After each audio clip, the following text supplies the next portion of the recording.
Apparently there's no sound, by the way. Apparently there's no sound. Uh-oh.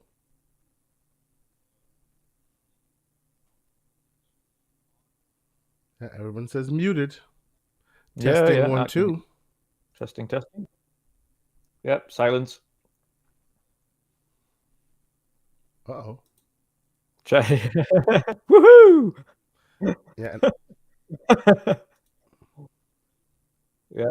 I wish I could sign language. I would sign them. 2 minutes. The guys can hear you, but Actually, they can't. I'm not muted. Yes, I'm not Yes. muted. Now I'm there is looking at sound. listening to myself, but Yeah. you're muted. Boxy's muted. Okay. Okay. So your microphone has your microphone selected something else again? Can you guys hear me? We can hear you. Yeah, I know you guys can hear me, but I see. That's yes. I see Jay is already saying something about the 30 FPS sound. I think I should be good now. Okay, so for whatever reason, OBS switched my mic to the headset mic and not the Jedi. So I have whatever. So let me introduce you guys again. Welcome, guys. Now we can start the show properly. Apologies for the hiccup, and I was just saying. Sorry for skipping the show last week on short notice. Unfortunately, my grandfather has passed away, so had to take care of a couple of things there and go and say goodbye. And want to say a big thank you for all the condolences. I got over 200 messages from the community. I really appreciate that. Means a lot, honestly. So thank you, guys. But yeah, not to bring the show down. Just wanted to say a big thank you for that. Means a lot. I want to say a big welcome to, of course, Wandering Dutch, but first our guest. We had you scheduled, man, for last week. Glad you made it back this week. Okay, Asante, welcome to the show. How are you doing? Thank you for the invite. I am doing great. Thank you guys for having me on here. It's always great to be able to have great conversations with you guys. It's hard for me because it's sometimes during my work day, but couple times now I've been able to kind of let it slide. So people that I work with aren't watching right now, I'm sure. Yeah. I sometimes hope that as well. No, man, it's awesome that you made it to the show because we're gonna have an awesome and spicy show to do with a lot of controversial topics. Let's say it this way. So it's gonna be awesome. But also let me welcome Dutch, our beautiful co-host. How are you doing, sir? Yes, I'm doing good. Yeah, of course, as always, we're going to give spicy but critical and constructive criticism to Xbox today, among many others, because it's not just them that deserve some smoke today, for multitudes of reasons. But yes, I'm looking forward to it. It's going to be a fun show, definitely. Absolutely. So, yeah, guys, we're gonna have an awesome show. But first, of course, we need to talk about the games we play and what has kept us busy. So I want to know from everyone in the chat, what have you guys been playing? And Asante, what has kept you busy lately? Oh, see, this question usually ends up being quite open-ended. I'm what has been coined as a grazer, so I'm always playing like 5-6 different things at the same time. I will just like go through my list just a quick bit. I had played about 50% of Ghostwire Tokyo when it was on PS5. Okay. So I opted to jump back in again on the Xbox. Well, not on the Xbox because I heard that the control scheme was it's a little bit wonky and hasn't really fully been optimized just yet. So playing it on the Xbox platform, aka PC, and it plays really well. It looks really nice. I'm definitely going to put more time into it. So I've been playing that a little bit. Of course, about unoptimized broken games. Also, still playing through The Last of Us Part 1 on PC, which I seem to be the sole voice in a sea of pitchforks going, it's not that bad. I don't know what y'all talking about. I saw the crazy memes and all that, but like literally like 12 hours after the game came out, I started playing it. There was a patch already, and I didn't see any blackface Joel. I didn't see any weirdness. It plays all right. It just brings my PC to its knees, but hey, that's where we are with gaming these days. So I've been playing through that, and also Everborn Saga. Shout out to him. He got me back into the train, and I started replaying Quantum Break. Oh, nice. It was a good oldie at this point. And I really how is it holding up? PC. It holds up pretty well. Like I've been playing it on PC, so you get to you can dial the settings up a bit more. It uses far more of the resources. It's really awesome. I like he and I have been having conversations about how it seems to be a spark that never gets materialized. Never gets capitalized upon. So I wish that they had another opportunity to play that game again. And of course, with the unfortunate passing of Lance Reddick, I felt the need to just go back into that game and give it another shot. It's a great game if you haven't tried it yet. So yeah, I'll leave it there. Even though I could keep going. There's Loop Hero. There's there's a bunch of other games. But yes, we've been playing a bunch of games. Sweet, nice. Dutch, what have you been playing lately? The only thing I've had a chance to play actually is Ghostwire, and that was only yesterday for maybe I think I've got 2.5 hours in it now, so I haven't played much. But I'm already enjoying it more than I did Deathloop. I really didn't like Deathloop. It's just a bit sluggish. I know the concept of trying to figure out what's going on in order to get further into the level and then kill the main boss of that level. I understood that concept. It just dragged on this. I was just like, no, I don't want to play the same level over and over until I've figured out what's going on. I just want to play the game and just move on. Yeah, I started that earlier as well, but I only played like the first hour or so. But I really like what I've played so far, so I'm looking forward to continue. Yeah, it's different. I like the finger guns. I like yeah, the moves is like when you tear the hearts out of the whatever they are.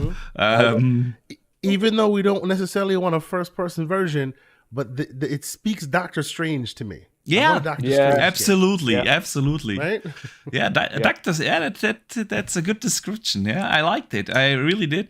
I fooled around in the settings, of course, in the menu, and I always like when console games give you a lot of options. So quality mode, performance mode, but there's also a quality high frame rate mode, which actually runs the game on the quality mode, but with uncapped frame rate.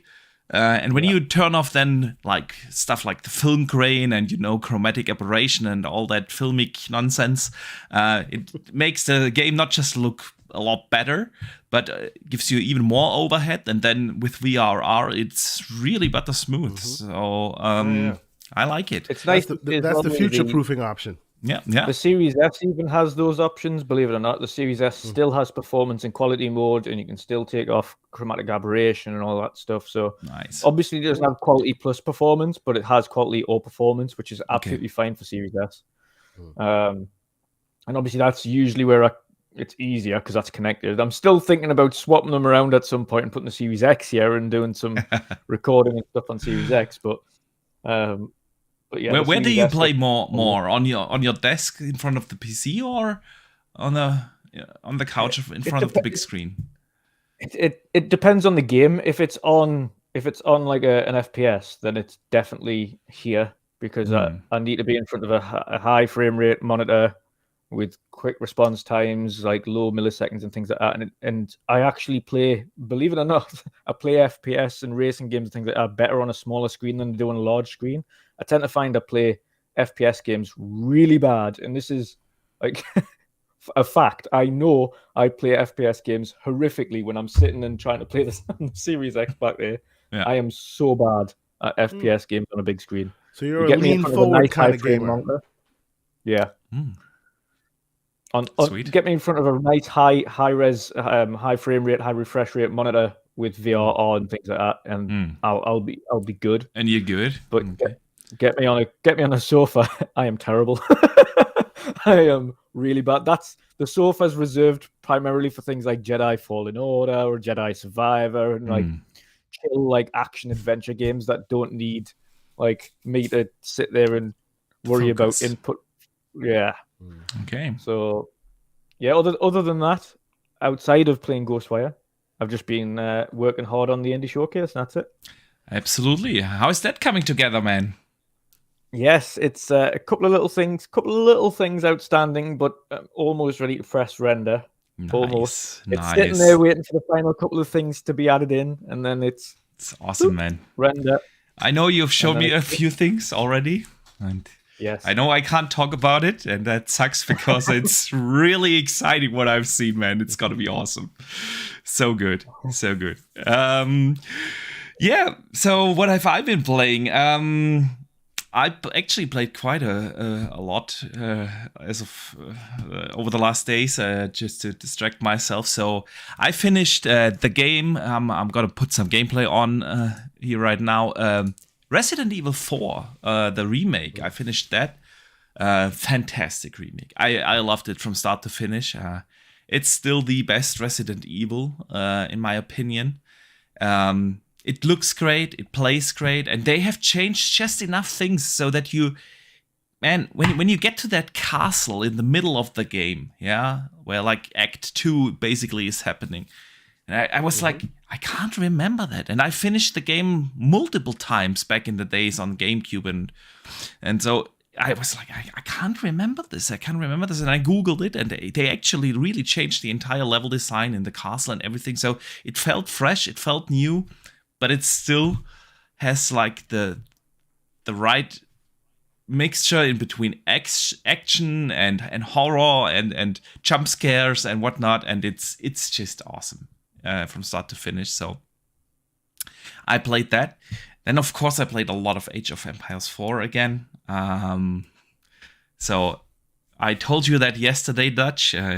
Asante, I play Age of Empires excessively. And whenever I do not talk about Age of Empires on this podcast, it wasn't a good week in Age of Empires for me. So that's why last podcast 2 weeks ago, I didn't really talk much about it because I don't know what happened, man. People have become so good. They just... It's insane how good people have become in Age of Empires 4. So I play in the Platinum tier in online ranked matches, and I dropped down to the Gold tier 2. And this week I fought my way back. I'm back in the Platinum tier, so I played that a lot. Hence you're talking about it. Yeah, hence I'm talking about it. So I figured out a way how to play. I mostly play the English Civilization. I just like it, and I found a way to match the current play strategies of the most favorite civs, which is at the moment Mongols, French, and Abbasid, and I found a good strategy. So I'm back in Platinum, man, and I'm loving it. 650 hours into the game and not gonna slow down. So I played that, and that segues right into our first topic. I played a lot of Mario Kart and New Super Mario Bros. 2 with my kids because, well, the Mario movie is out. So I know, Asante, you have seen it. How did you like the movie, man? So it's funny. So before I went to go see it, myself and on my show, we talked about going to see it. And by the way, I had a teeny tiny bit of footage playing in the background. It just happened to be playing because I went on a website that was playing it, and they demonetized my whole thing. So I had to go blur that out. So pro tip, don't show anything Mario. No, just don't do it. That's why I never show any Nintendo content, honestly. From every content creator I hear who does something with Nintendo, they always get strikes. So always, it's the weirdest thing. Yeah. So I said I was gonna go watch it, and I did. I went to go see it. I went to see it with the whole family, and you know that was also a folly of much errors. I ended up spending way too much. These days, movies are terrible, but I got to watch it through the eyes of my kids. You know, they themselves are already. I've been, you know, I always say indoctrination. You do it early. Yeah. So I've been having them play. They play Sonic. They play old Mario. I have a bunch of retro consoles and stuff, so they play a bunch of that. Yeah. So they knew what they were getting themselves into. It's such such an homage, such an appreciation of the source material. You know, it even had like what 12, 13-year-old me. The first 5 minutes of it, I won't spoil anything, but if you're a 90s kid and you watched the TV show, the commercial, oh my God, they had me. It was over. It was over. It was over. It was over. Same. I was sitting smiling from ear to ear in the cinema, man. Yes. Yeah. To the point where I came home and started playing the original theme song to the Mario Brothers over and over and over and over again, because that's literally that was it. It was over. It's a great homage. I will say though, you have to be a fan of the source material. Why? Because if you're not, and that's where you can see the critical review versus the audience score review. If you're not, a lot of the stuff that they take for granted, you'll just be scratching your head. Seemingly, that's what's happened, right? A lot of the stuff that we take for granted because, oh, he went the MacGuffin, the thing that the bad guy wants to go get. We know exactly why he wants to go get that. We know exactly what it will do. We know all of that, you know. But a lot of these, I heard a lot of reviews going, "What's that about? What does any of that mean? Why are there blocks in there?" I'm like, duh, Mario. Like, what are we talking about here? You know, what does Rainbow Road even mean? I'm like, stop it, you know. But if you're a fan, even if you're a Fairweather fan, you know, back when you were young and you enjoyed it, you should definitely go see it now. Absolutely. Because it's very, very good. Very good, yeah. Couldn't agree more. I couldn't agree more. There are so many little things in the movie that just are a complete throwback, nostalgia trip, and so many great references. Also to other Nintendo IPs. The only bigger IP I missed somehow in the movie is Zelda, but other than that, they had so many references to others. It was just fun. My kids also really enjoyed it. Especially if you have seen the trailer, you know that there is a certain sequence where they have a race in the carts. It was like my kids were laughing so hard. It was just awesome. I really enjoyed it. If you have kids, you have to see it with them. It makes the experience so much better. Yes. Yeah, indeed. It does. Yeah. Absolutely. So yeah, good stuff there. Good stuff. Dutch, I can't get your opinion. Sorry. Are you planning on going to see it at any point, sir? I will be sailing the seas to see this. Understood. Well, I mean, you won't have to wait long. I hear it's coming on video on demand, like as soon as possible. Oh, yeah. These usually do go pretty quickly onto that. But it's what I will say, though, is it's obviously it's great to see a host of well thought of and well made video game adaptations eventually coming to the big screen after many years of terrible versions. So that's so true. Even if I haven't been able to go and see it, it's both the Last of Us TV series, which has been a mega hit so far. Then you see Mario, and then even I would say as far as the Sonic movies, both 1 and 2 were absolutely fantastic. Really enjoyed those. I see how you avoided Halo. I see how you avoided Halo. Halo right around. This is a contentious decision, you see, because I enjoyed what I watched of Halo, but I understood people's gripes with Halo. So I can't say that was successful because it was kind of middle ground. Yeah. Yeah. Like it was successful for them as a company. They were saying this is our most successful show. Great. From fan feedback position, it was kind of right in the middle. Mid. Yes, it's true.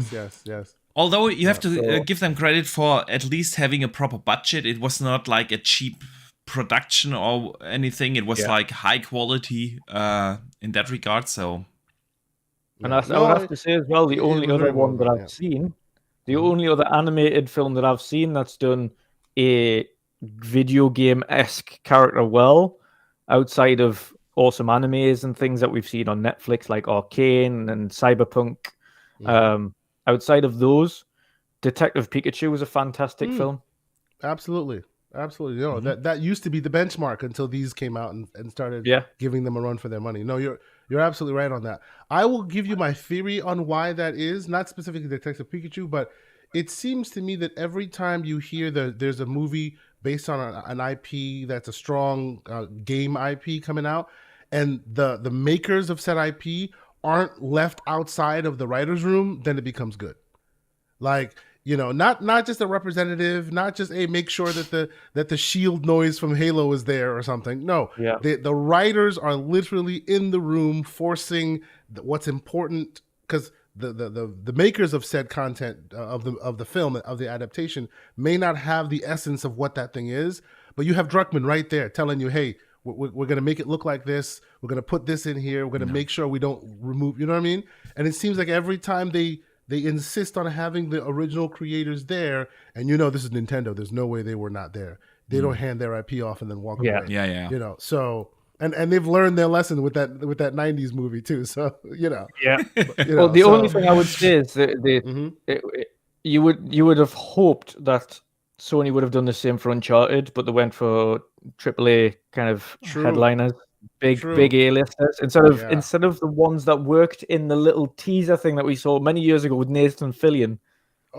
Brother, it is so sad that didn't get happen, because that was perfect. This was perfect. They were perfect characters. Like everyone that was in that little short that he created was perfect for the role. They all were exactly who they should be. Perfectly cast, perfectly quippy. They were right. You could tell they loved that source material. It just didn't happen. Yeah, it is what it is. But no, you're absolutely right. We are at a renaissance of game to TV adaptation, and I hope it doesn't slow down. Arcane is still number one in my book. I need to go rewatch that game to movie adaptation. It made me like League of Legends. I hate MOBAs. It made me like League of Legends. Come on. Yeah, I love the Cyberpunk Edge Runners. I thought that was absolutely fantastic. Also, loved it. Yeah. Right. I forgot about that. That was incredible, actually. And it was. Yeah. And it brought people back to the game. The game spiked on Steam when that launched on Netflix. Yeah. The Witcher. The Witcher was fantastic. They're doing it right. Yeah. They're doing it right. Absolutely. I will say what I said before. Prince of Persia is long gone. We're no longer in that world anymore. And the original Resident Evil films, or even the most recent Resident Evil series. Dear God. Yeah. And isn't Amazon making a Tomb Raider series? Or series of movies or something? Yeah. I think it's a movie. I think they're making. Either one, yeah. Although I will say the one with Vikander, the last movie that was made, was actually a good spark. Yeah, it wasn't bad. Bad. It's unfortunate they don't get a chance to make another higher budget one. That last one was actually pretty decent, I thought. Yeah, I agree. Yeah, good stuff. So again, Mario the movie, I can highly recommend it for everyone who remotely has some affiliation to the source material. It's a cool thing to watch. So let's get started with the news of the show. A lot of things happened this week in gaming, and I see a lot of people already in the chat talking, of course, about 60 FPS and 30 FPS, and we're gonna get to that in a second. But first, we need to talk about the more or less breaking news of Ubisoft Plus coming to Game Pass, to Xbox. So earlier today, Ubisoft and Xbox announced that Ubisoft Plus is finally coming. They have announced that in January 2022. So 13 months ago, 14 months ago, they announced that the service is supposed to come to Xbox, and now it's here, launching today for $18 or euros per month, or 15 pounds in the UK per month on Xbox. You will get a multi-access plan where you can also enjoy your games on PC and on Amazon Luna. You will get all new Ubisoft games in the service day one, complete, including the premium editions of the games. And you will get a 10% discount on all virtual currency in any Ubisoft game, and some in-game rewards on a monthly basis. So for 18 euros or dollars or 15 pounds, guys, what do we make of this? Is that a good deal? I mean, you get all the Far Cry's, all the Tom Clancy's and whatnot, Assassin's Creed games in there. So Dutch, Asante, I'm gonna go this time first to Dutch because I know he has a lot to say. So, what do you make of this, Dutch? Think it's a good deal? No. No. No. Okay. Absolutely not. Then let's move on. No, please. The main issue I've got with it, of course, and this is the same thing we have to think about with Game Pass going forward and justifying its price tag, and for their side, but also for us, and any potential price increases. When we talk about if a price increase comes to Game Pass, what would justify be the right amount where you could say that to us that would still quantify a deal? That would be something that is a benefit to yourself. Now, the good thing about Game Pass is that it has an absolute abundance of genres and different types of games from all over, whether that be AAA racing or shooting or fighting games or whatever it is, all the way down to indie level, and a broad scale of availability of different types of games, up to 500. The issue we've got with Ubisoft is the vast majority of games that are on this service, people have either bought, you can get in a sale for super cheap, or are super old at this point. Now, yes, it's multi-access, which they like to say, which is cross-platform, but one price, that's it. $14.99 or 15 euros, whatever it is, $18. I mean, for most subscription service, that's standard right now, right? EA Play has it, Game Pass has it. Yeah, but EA is part of Game Pass now, so you don't even have to think about that. Yeah, true. Like I used to have EA and I used to have Xbox Live Same. Gold, and then they merged, and then I didn't have to think about it anymore. So it's all gone. I didn't get a price increase. If anything, I'm probably paying less than I was when I had two separate services, and it's hard to justify with Ubisoft's catalog, where all of the action adventure games that they've brought out are pretty much the same. People pick up the Assassin's Creeds that they like or don't like. Like the vast majority of people by now have played Odyssey, have played Origins, have played Valhalla. If they didn't play Valhalla, of course, I don't even know if that's on the service, but it should be. But then you've got like the only other titles on there are super old. There's no new titles there. It's not the PC version where it's day and date, which is like obscene.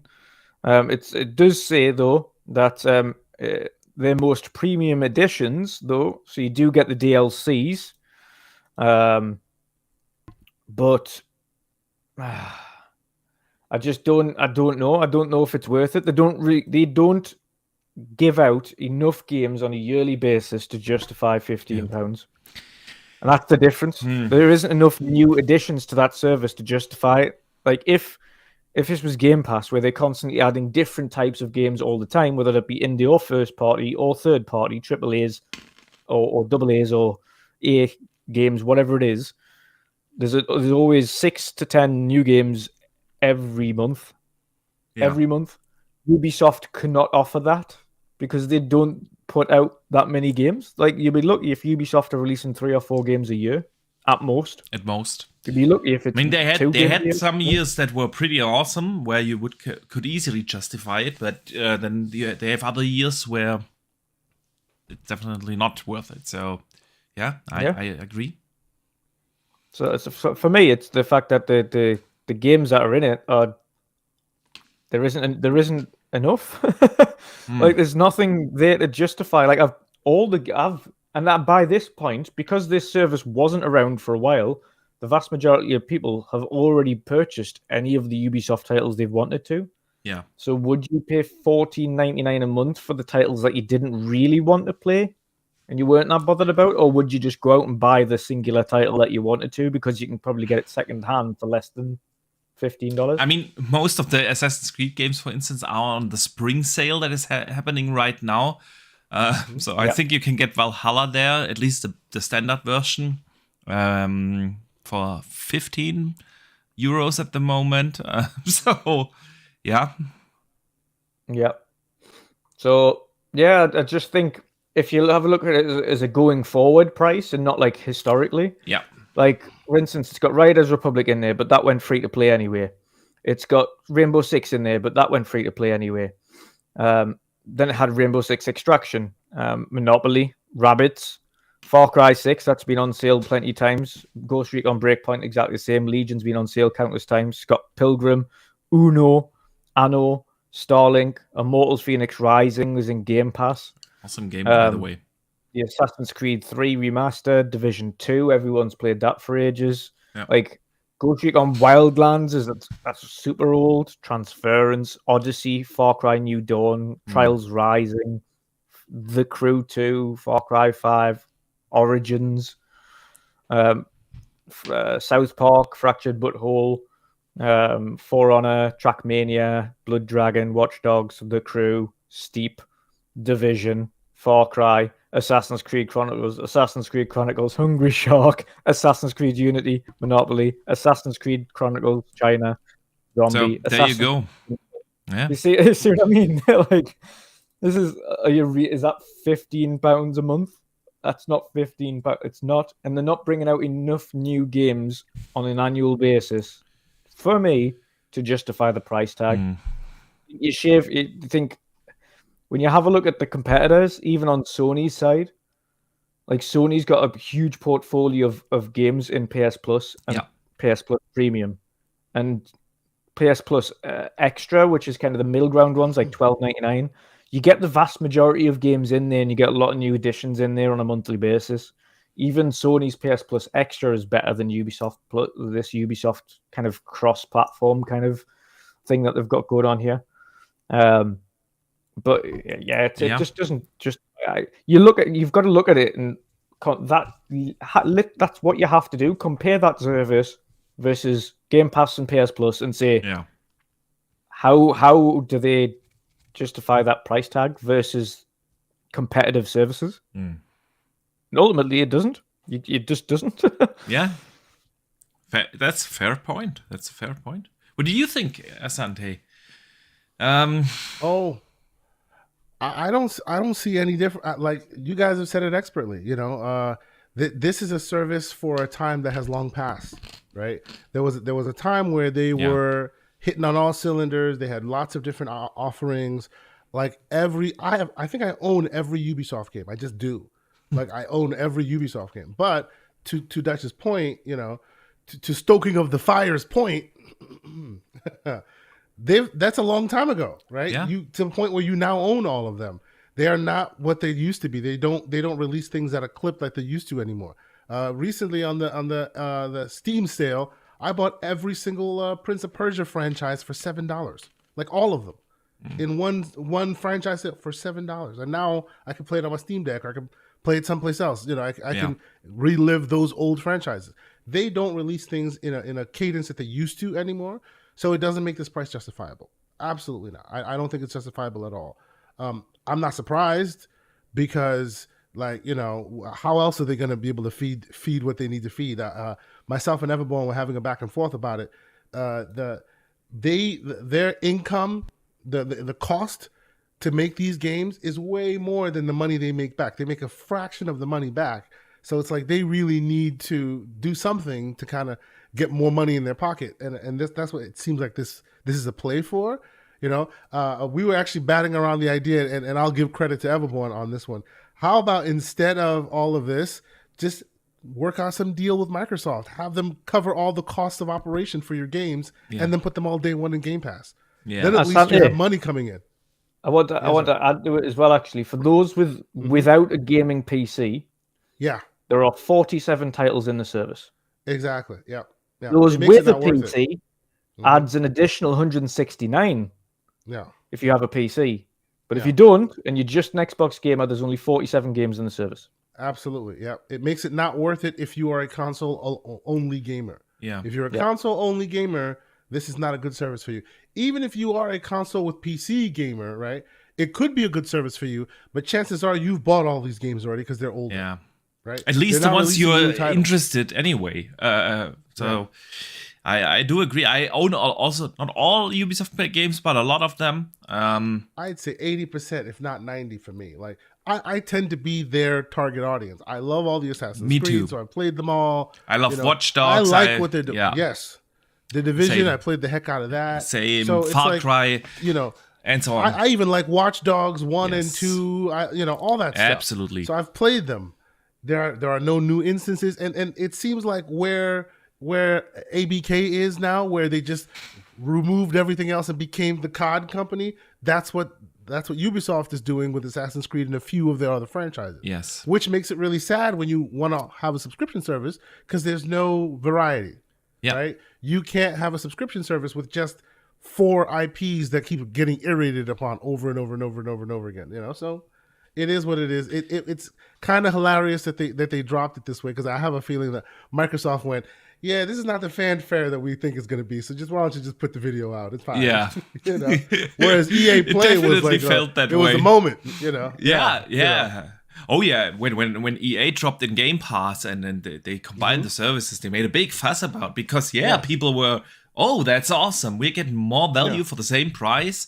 And actually, EA Play also has a variant like Ubisoft Plus, where you can get day and date on PC and all of that. They have a similar service. That's only available on PC, right? I don't think it's available on console. console. Only available on PC. Yeah. Yep, it's only available on PC. And the benefit of EA Play, which I think UB could have done, I think they did that with PlayStation, is have a vault where older games are put into that service. But as we've already discussed, all they have are old games, so you'd put the whole thing into that. So maybe they need to start making more games before they let that vault be a thing. But yeah, as of right now, I will not be subscribing to it. No. Yeah, me neither. Not as a continued service. I mean, in theory, Ubisoft has a great pipeline. If we think about this, I'm looking forward to see their Star Wars game. I want to know what they do. Yeah, in the Frostbite engine and everything looks beautiful. Can't wait. I want to see Avatar. Avatar is coming. Then, of course, Assassin's Creed. It's been a while. We have Mirage coming up this year. We're looking forward to that. Going back to the... Didn't that get delayed? Am I wrong? Did Mirage they moved it to, I think, September. Okay. Or something. Yeah, but it's still coming this year. Was supposed to come out early this year, and they moved it August or September. So... then of course I'm looking forward to the rumored new Immortals. I want to play Beyond Good and Evil 2 whenever that comes out. Probably not gonna play Skull and Bones. But the thing is, if I look at that pipeline, in theory there's a lot of things, but is it worth to keep being subscribed to it? Absolutely not. So I might subscribe for a month or two, play Assassin's Creed Mirage, and then cancel the subscription. I don't know. Yeah. Do it like that. $18 will be better than the 60 or 70 that they'll charge Exactly. you. I'm sorry, Dutch. I was going to say, like, the thing is with Ubisoft titles anyway, is there's so few titles that Ubisoft produce these days that I actually want, that I'd rather just pick up the game at that point. Like, subscription services make more sense to me when there's an abundance of games that I know are going there that I am going to enjoy from an indie perspective or AAA perspective. If there's just one game in a blue moon, and this is why we kind of give Xbox smoke from time to time, because when you're relying on third party and indies to fill the gaps, and you're not performing and putting your own AAAs in there as well, it becomes an issue. But on a different front, again, as stipulated before, there's only 47 console games in there, most of which are super old. No new titles in there for a while since Assassin's Creed Valhalla, and that's been out a while. Let's put it that way. It's 2 years old. Like, it doesn't, for me, I'd rather, if there's a Ubisoft game, and there's only one Ubisoft game outside of Avatar that I'm really looking forward to anyway, and that is the Assassin's Creed Red, the feudal Japan. That's the only other game I'm looking forward to. So there's two games in 2 years, in the space of 2-3 years, whenever they might come out by Ubisoft, that I'm going to enjoy. So by the time I've paid $49 a month for all of that period, I would have bought those games anyway. No, it's a fair point. I agree. I don't think it's a subscription that you have on a continuous basis. maybe if they would have kept their, what was it called, their indie-like program where they release games like Child of Light and Valiant Hearts. This program was awesome. They had some really cool games in there. But yeah, if you only release like 2-3 major AAA games a year, it's gonna be hard for them to maintain subscribers. So yeah, but I think they will learn. So maybe at a cheaper price point, if it was only like $5 to $10, people would be more inclined to stay subscribed. But yeah, we shall see how the service will do. We shall see. So yeah, guys, let's move on from Ubisoft. Before we talk about Redfall, today we got the final Zelda trailer, and earlier this week we got the final Jedi Survivor trailer. So those are basically the main competitors for Redfall, which we're gonna talk about in a second. So I want to get your impressions on the two games. Final release trailers are out. In my opinion, both look fantastic. Jedi Survivor showed some real cool gameplay segments in that trailer. I cannot wait. Even more excited now that I've seen that final trailer where they really showed some cool things. And Zelda looks just like they dropped a couple of things that I did not like about Breath of the Wild. It's gonna be a legendary with Ganon is back, and you have the Master Sword back, and things like that. Things that make Zelda Zelda. So, what did you guys think, Asante? Let's hear your thoughts first. Oh, I thought they both showed really well. I'm definitely playing Jedi Survivor Day 1. I'm super excited. Yeah, like it showed so expertly well. I always equate it to Uncharted 1 and Uncharted 2. The first one was a spark, and then they give you a chance to do the second one, and you really take it to the next level. Yeah, it looks like that's exactly what's happened here, and they haven't showed it to us. But God, I hope they got rid of that awful map. Get rid of that awful map. But besides that, get rid of the awful map and stop making all the collectibles. That weird ponchos. 3D map where you never knew where you would need to go. Yeah, That's right. Yeah, and all the poncho collectibles. Besides that, It looks like they've really, really, really decided to blow the whole thing out and make it far more immersive, and you go far more. You're doing a lot more with the combat. So I'm super excited for that. On the topic of Zelda Breath of the Wild. So I and I hope Mr. Joanna Dark is in the chat because he loves it when I say this, and he really. Oh, he's actually in the Legoland today with his kids. Oh, yeah, so he's excused. Yes, he's excused. That's true. He's in Legoland. Yes. He made me promise not to slander the abacus that is known as the Switch on the show, but I will still call it the abacus and say the only reason why I'm going to be buying that game is because it will beautifully emulate on my Steam Deck. That is the only reason why. I'm looking forward to playing it, but I will not be playing it on that hardware because I need some stable frames. But they look like the big games that you expect them to be. So the certain bite back game has a huge hill to climb. Oh yeah, and it looks like it's getting higher and higher all the time. Yeah, no, these two look amazing. Absolutely, they do. Dutch, before I get your thoughts, let me briefly shout out Dave Ramos because he sent actually a super chat in a little earlier and I missed it. So apologies for that. So Dave, thank you for the $5, and he says, who says you cannot super chat just for the heck of it? Hit the like button, folks, and grab the popcorn. World of Gaming.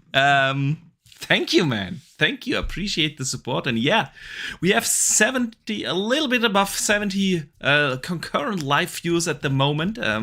So yeah, if you guys could do us a huge favor, just hit the like button. It's free. It's anonymous. No one will know that you have pressed it, but it helps our show a lot. So really appreciate it. And if you're here for the first time, it'd be awesome if you consider subscribing to the channel. We have this podcast each and every week, and we do our best to give you great gaming discussions and great topics each and every week. So appreciate that, guys. But yeah, the Dutch, what did you think of Jedi Survivor and Zelda? Yeah, so Jedi Survivor to me looked head and shoulders kind of above what I was expecting in terms of its cinematic approach to it. Yeah. It looks like they've kind of taken. We have to say this, of course, because they've kind of been the masters at doing it in recent years. But the Sony approach to certain cinematic elements to their single player games, and there was a few segments in this final gameplay trailer that looked absolutely epic. As again, we all know that section where he's fighting the stormtrooper and he throws him in front of a TIE fighter. That was insane, and there's a few elements like that throughout it as well. But I like the more cinematic approach certain set pieces that really emphasize the story a bit more. Now, the story in the first one was terrific. I loved it, of course, and a lot of people loved playing it. But this one looks like it's just taking it another step further. So many new cool combat options, the customizability for the characters, the customizability for the clothing and the lightsaber and the mountables, which we didn't have in the first one, which help you traverse. And you've got fast travel now, which helps you kind of get around from point A to point B. So the getting around of the maps is going to be much more convenient as opposed to literally having to go back and forwards in the same places over and over again to do the same things. And they've done that for a literal quality of life purpose, which is good to hear. It's not, they haven't thrown it in just for the sake of it. They've thrown it in to make it better for the player, a better player experience, as opposed to just having fast travel because it's a big map. So no, it looks absolutely fantastic. I absolutely cannot wait to play Jedi Survivor. In terms of Zelda, the only thing that would have made me play this game after the other one was removing breakable weapons. Like, Yeah. just get rid of it. Breakable weapons and the cooking. Dude, I spent way too much time cooking in that game. Yep. But it's like, I understand people loved Oblivion, but that was a hardcore RPG. This is not. This is Zelda. Like, so Dutch, let me ask real quick, how is it that they can keep mentioning the Master Sword when it's already broken in the first game? Like, it makes no sense to me. How can you call it the Master Sword and then you broke it like 5 hours ago in the last game? Makes no sense. Absolutely not. Yeah, it's already broken in the Breath of the Wild. You break that in 5 hours. But no,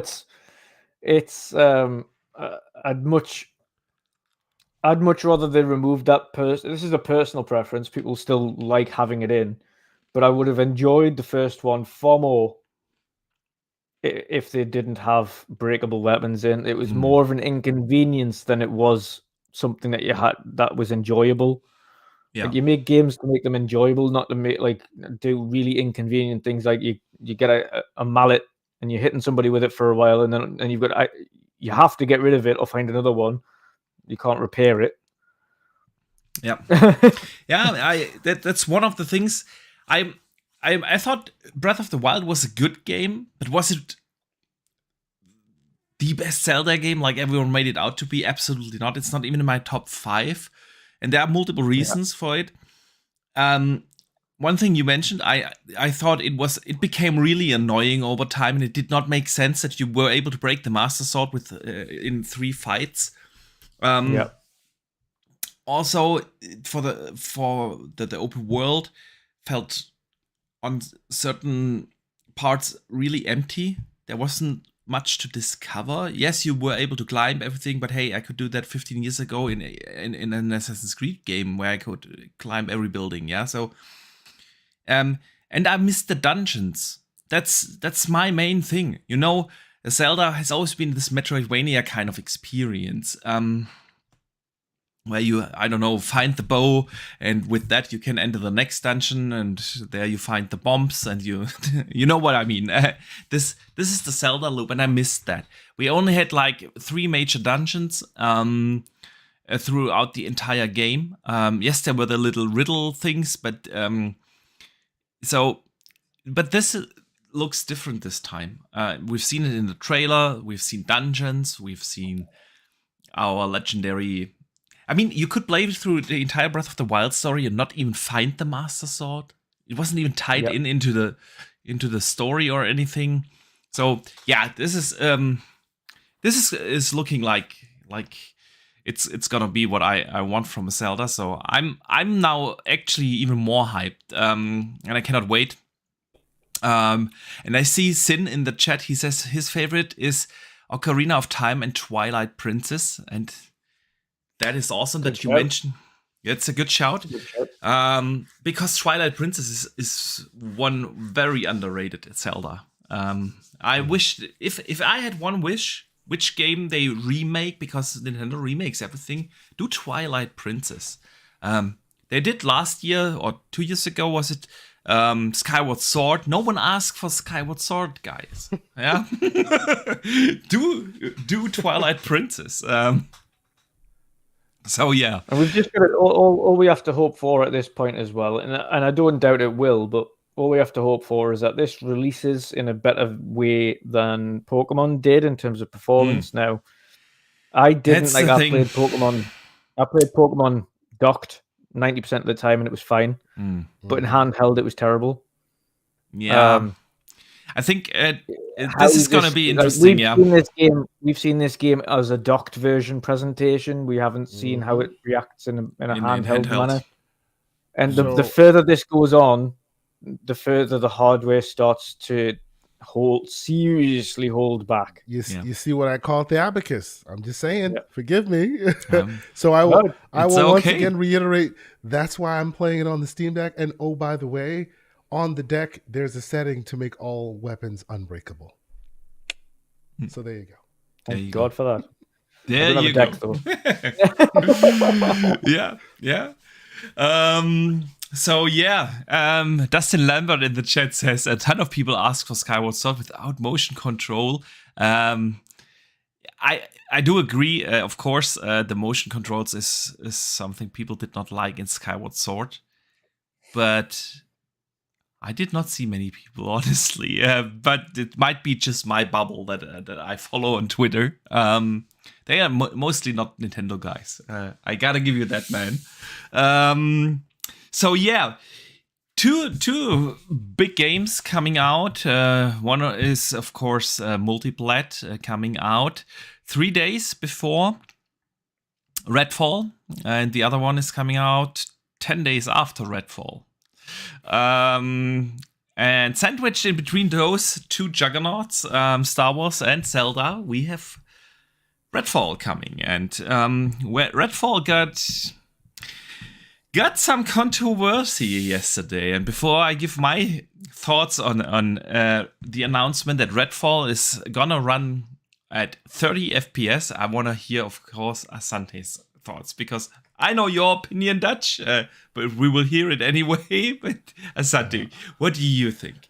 Now, so what we call this is a hell sandwich. A hell sandwich. No, okay. So I'll try and keep it concise. So yeah. I'm of two minds on this, right? One side of me, I hence the name, Righteous Smoke Asante. I'm here for the righteous smoke. And it's absolutely righteous. Why? Because they said it would be the standard, right? Oh, 60 FPS is they said that with their mouths. You saw it everywhere. Yes. But I'm also of the mind that they'll say whatever they need to say to get you to be part of the ecosystem, and then they'll try to make you forget that they said what they said, right? So it shouldn't be what they say we should hold to. It should be the facts that we should hold to, right? Because the facts sometimes negate what they're actually saying to try and get you to buy in, right? Is this hardware capable of it? 100% it is. We've seen it be capable of it. We've seen it do further than that. Series S, Series X, they are both capable of it, right? Yeah. But the other side of me says, those of us that are here that are watching this, we are hardcore fans. We drink deep of the news. We really want to see what's all about. And if you're going to be a hardcore fan and you're not just going to be a person who just picks up and plays, then context sometimes matters, right? And I hate that I have to do this because I know that some folks used it as disingenuous arguments before, and they went, oh well, when this game is good, it can't be count like when what was it when Psychonauts was really good, you can't really count that because that's not an Xbox game. They bought it, right? That's a very disingenuous argument. Except when we're talking about this specific issue here, because and please follow me here. I'll keep it concise. The number one thing you hear from developers, especially AAA developers, is the decisions they make at jump are the ones that carry on all the way through. So it's very important that they make those decisions really well when they're starting. And we all know that they made whatever decisions they made as a multi-plat studio at the time, right? And at that time, who is the leader of your console generation? PlayStation, right? There are so many interesting and cool tools that Xbox offers, but they are not the market leader.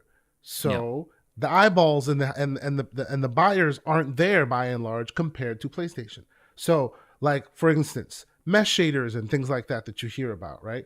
They work on at least the third gen, what do you call it? The third series cards. So like 3080s, and actually even 20 series cards. Yeah, but only RDNA, the 2080s and above. Yeah, kind of started, right? And then they started using, so if you have a 30 series card or 40 series card, you have capabilities to use that, right?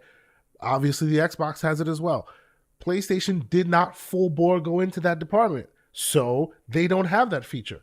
So if you're a third party and you're building for that, you can't build using mesh shaders because where all the eyeballs are, that hardware is not capable of it. Right? Even if you don't develop for PlayStation, I've said this many times, as long as the minimum specs on PC are not raised significantly above that threshold, which it still can be done. It can be done. It can absolutely, absolutely. So I guess what I'm saying there is the reason for and that's what I'm saying is a general blanket statement for why certain decisions are made, because there is one rebuttal that you can give to me that no one can deny, right? In general, I try to cut them some slack because they were mid-development when they became a first-party studio. So the argument that, come on, you're a first-party studio, you should be showing the best of the hardware, they didn't start that way, right? And because of that, decisions trickle and trickle. It's going to be the same conversation when Starfield shows up. They didn't start that way. They became that way further down the line, right? The argument on the flip side of that, though, is, come on now, you're talking about 1440p 30 on the Series S. You're talking about 4K 30 on the Series X. You know what? Easily drop that to 1440p 60 and would be off to the races. Want to hear the minimum specs on PC for 1080p 60? It's ridiculously low. So with the following specs, you can do 1080p 60 FPS apparently on PC. You have to have an Intel Core i5 8400 at 2.8 gigahertz or an AMD Ryzen 5 1600. Yep. Those do not even have half the computational power, CPU or power than the CPU in the Series X. As the Series X does, yes. Absolutely. Yeah. Absolutely. So then you need 16 gigs RAM. We got that. And you got to have an NVIDIA GTX 1070 or an RX 580. So also about a little less than half of the GPU resources that you have available in the and you don't even need an SSD. Yep, exactly. That's what you need to do 60 FPS on PC. So in this specific instance, there's no excuse. Hence the righteous smoke. There is no excuse. The only place I can think of that makes me go, maybe that's why they did this, is they were mid-development. Instead of stopping development and doubling back to then, use the potential of the hardware that they now should be focused on, they decided to just finish and then double back and patch it later, which is a bad look. And even if that's what you want to do, fine. If that's what you want to do, that's fine. But then why don't you prioritize frame rate and then give us resolution later, rather than prioritizing resolution and giving us frame rate later? You've already said, and your CEO has said, that this gen is about feeling the game, not even resolution. He has said it's about feeling the game. So your priority should always be frame rate. So as much as I want to promote the fact that, hey, don't just grab the pitchforks and get mad and go, they're first party, they should do better, because there are decisions that need to be made. Like me personally, I think Arcane does great work. I look forward to this as well. I've loved every Arcane game, even Deathloop I enjoyed, right? I like Arcane games. So like I will err on the side of cutting them some slack. But if this game started with pen to pad while under Microsoft and they didn't use any of those features, then I'd be livid. Right now, the excuse can be, well, they didn't use any of those features because where that time matters that those features get integrated is right at the beginning of development. And at that time, they were multiplat. And if you're multiplat, who are you looking at? PlayStation, right? So if let's say Double Fine, even though we know they probably won't, right now, let's say Double Fine is making a new AAA game and it comes out and none of the features of the Xbox are used, then the smoke is way righteous because they started as an Xbox studio, right? So far, if you look at it, not many of them have started as an Xbox studio. And certain decisions in development have to happen at jump. And you can't quit everything and then go back and start again. You know what I mean? Yeah. So that's why I'm a little hurt on both sides because, again, they said it with their mouths. They promised you, right? And consumers don't give a crap about about the logistics or the context. You said you're a first-party studio now. You have to give us what you promised. It's the biggest, most powerful console in the world. But at the end of the day, you're basically locking it at 40. It's like buying a powerful car and then locking it at like 40 miles an hour and just going go. It's still powerful. Look at it. It's powerful, even though bicycles are lapsing. you know what I mean? Like, yeah. It sucks. That's where we are. So I'm kind of on both sides of the fence here, right? That's why from time to time, and I know some people in the chat will give me some crap for it. I see you there, John Wolf. That's why I tend to be, well, I guess I'm playing it on the PC. It is what it is, where you can just brute force your way through it, and that's just the way it is. But if they said it, which they said it with their mouths, right? We have many, many pieces of evidence that say so. They said it. Everyone has every right to be angry about it. Everyone has every right to be disappointed about it. And I will not stop anybody from doing so. Now, the sky isn't falling. Eventually you'll get your patch. You will see me livid when the next time rolls around and we don't see a game actually use mesh shaders or actually use pieces of the velocity architecture we haven't seen ever before. We've seen it done, right? Flight Sim exists. The Coalition still does a few things here and there that really show off that hardware. But no one, including their own first party, has really given you the showpiece. I say this all the time on various shows. For a long time, Windows used to be the butt of jokes. Oh, it's terrible. Oh, it sucks. I used to work for a company that makes laptops, very famous company. I won't say their name and put them on blast. But needless to say, you've probably bought their laptop and it probably sucked and you blamed Windows for it. Yes.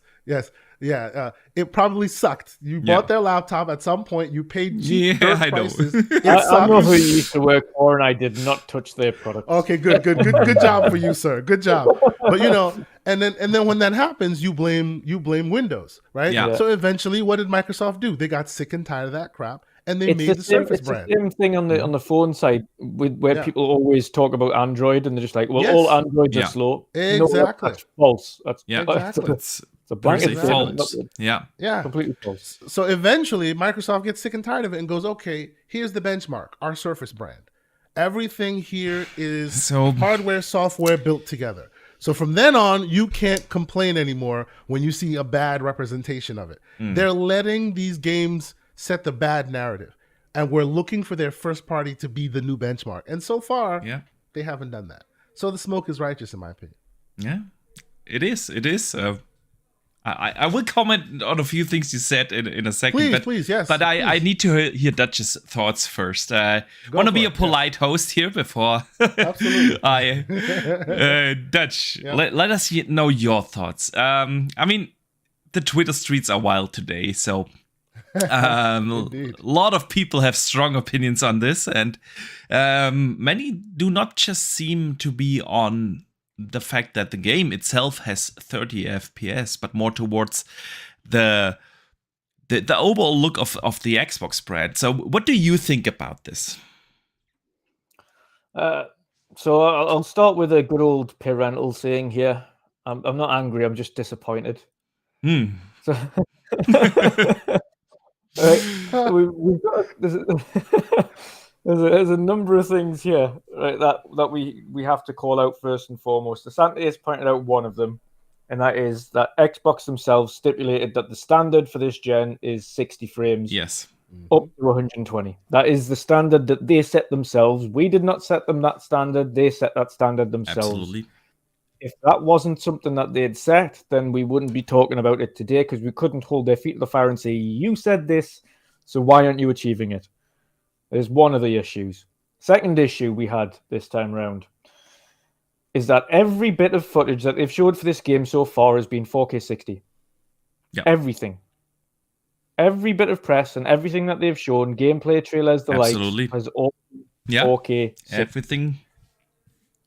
So if you're going to advertise your game 4K 60, you best be releasing that game at 4K 60. But the problem is, what Xbox have been doing and have done for numerous times now is they will ultimately, apart from Forza, show the game running on PC, but not say that it's running on PC, and then pass that off as being on the console. Because it's the platform, right? The platform is the ecosystem, exactly. PC, Yeah. And I think that's the thing. That's the thing. A lot of people have an issue with that. It feels like Xbox is not prioritizing the console anymore. Yeah, they just don't. Yeah, the best.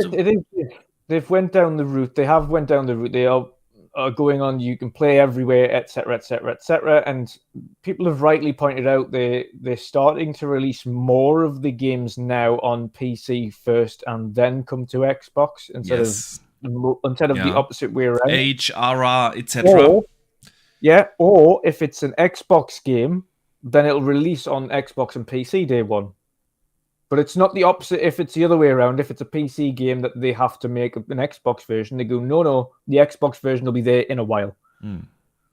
But you'll get the PC one right now. Like it's you've got to keep it like if you can play anywhere, then that mantra has to stand for PC games that you're planning on porting over to Xbox. Exactly. And do that at the same time as well. Yeah, I agree. But then comes the issue of those who that have been getting the righteous smoke as well for going to see the game back in March that didn't report on it. Now, having spoke to most of them, they didn't get into any of that nitty-gritty because they were told just to report on the gameplay, the characters, and the kind of story elements of it. Yeah. Nothing to do with the porting or what platform it's on or its performance. Just focus on the stories, the characters, the gameplay. That's what you're here for, nothing else. I think that's a very limiting preview to give to them, and it seems like it was semi-intentional by the developers to do that. It seems like they were intentionally trying to hide that at that point, not having the option to ask them what are the options going to be when it comes to, no, we're not discussing that. This is just so you can see what the game feels like. And then we had this issue with IGN and the game looking awfully clunky the other day, and we gave IGN righteous smoke at that point for the game looking like it was played by someone who was very poor at FPS. But now we have to think, is that actually more akin to not only someone who's not that good, but the game in itself also being generally clunky because of that 30 FPS? And we give them the smoke, and again, rightfully, because they still, in my opinion, had someone playing it that was proficient at FPS. That's no question, Did we, by the way, know if that gameplay footage of that person playing badly was being played on PC or console? We don't. Okay. At least I don't. It could I also don't. be in 60 frames. Oh, yeah. Yeah, it could also be in 60 frames. We don't know that. Okay. Yeah. But the method in which, and the background, as much as we initially took it as people going to play it early as a good thing, because that's a sign of confidence to let people get hands on pretty really early. We're talking months in advance here. We took it as a good thing. Now, with the limited access that they provided these people, it sounds as though that it potentially wasn't. It was more of a try and kind of get some positive feedback before we kind of announced to them that this game isn't releasing with a 60 frames mode on console. Ultimately, then we have to add into that what Boxy mentioned prior to that was the fact that you have a look at the performance specs there on console versus the minimum requirements on PC. And the minimum requirements is a GTX 1070. Yeah, that is like over a decade old. It's an old ass card. Yes. And if you have minimum, and we've said this many times before, the PC is the minimum denominator. It is the right now.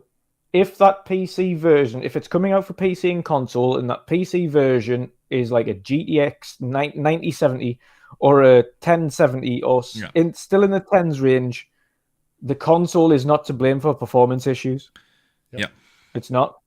That is severely if that console if they're releasing a game on PC and they're able to achieve 60 frames on PC and the performance issues are all right, and the card is still a 1070 or even a 2060 at that point, and you're thinking that's the minimum. Like you don't even need an SSD, and that's the minimum on PC. Yeah. But then you're saying that the console's the issue. The console is not the issue because it's double as powerful. On CPU, GPU, it's got the next level RDNA architecture that a 1070 doesn't have, or a 1060 doesn't have. It doesn't have an SSD, which the consoles do have. Significantly higher bandwidth and everything, faster memory, everything. Everything. So it's safe to say in this generation, the console will always be the minimum. The PC will always be the minimum and the maximum spec. And the console fits exactly in the middle. Somewhere in the middle.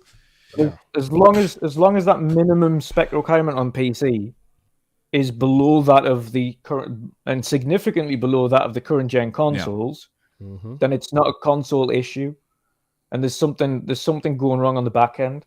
Now you have a look in what Asante mentioned before, which we mentioned off air there as well, in the fact that they've got the Xbox version running at a native 4K at 30 frames. And they've got the Series S version running at a native 2K at 30 frames. In this modern day and age, with FSR2 fully implemented now, which is much better than the FSR1, which was terrible. We know FSR2 does a good job now. We know it. We've seen it in action. We know it does it in a really good version of an upscaling. You will absolutely take that and use that to your advantage when you're porting a game. What is the point in wasting resources on a native 4K resolution when you can upscale that on the Series X from 1440 to 4K and get your 60 frames? You will have that overhead immediately because you're halving the native resolution. You are halving it. Yes. Which significantly changes the amount of CPU and GPU. I mean, overhead. We have only I think 2 games at the moment that use FSR on console. Yeah, one of them is Deathloop. One of them is Deathloop, and the other one is Scorn. I know about Scorn and Deathloop. Those are the two, and that's ridiculous because it's more than a year now available. As Dutch is saying, the FSR1 is also being used on Deathloop, which is considerably more inferior than 2 and 2.1, which is way more performant. They're very close to DLSS now when you go to FSR 2.0. So they could really even eke out more performance out of that thing just by switching to the 2.0 variant. But yeah, and even then, you do the same on the Series S. Why focus on a native 2? You don't need on that is the maximum output of that box is native 2K. So just focus on a native 1080 and then upscale it to 2K, and then you let the console itself then super res it up to 4K for a 4K screen if needs be. But trust me when I tell you this. Upsampled up to 2K on a 4K screen looks fine anyway. You don't need to worry about that if you've got a Series S. And those who have bought a Series S aren't buying it for power. Let's put it that way. You're not buying it to get the best looking or playing version of the game. You're ultimately buying it because it was a cost-effective method, or it's a second console. Like, that's the purpose of a Series S. It's never going to be the power beast, but it's also not no slouch. The Series S is definitely more powerful than the 1070. It has an SSD. It's got more compute power. Like everything is way outweighing that of the 1070. So there is obviously and we know that it's an issue with the development process because, again, the console's running at 4K 60 and above.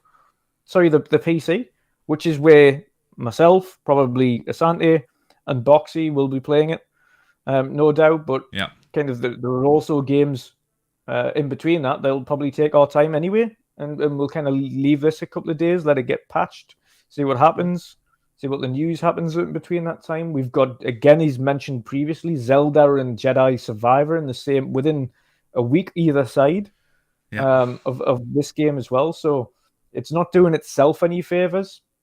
Now, obviously, the one thing I will say is it absolutely, and Asante is right, it's not the end of the world, but we have to hold their feet to the fire. When you say 60 is the standard and you don't achieve that, we have to call it out.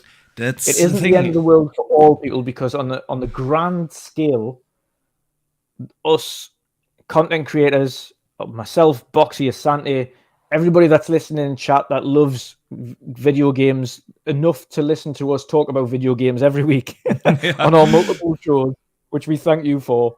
We're in this gaming echo chamber of hardcore fans that love video games enough to go out, create content, and sit in podcasts talking about video games.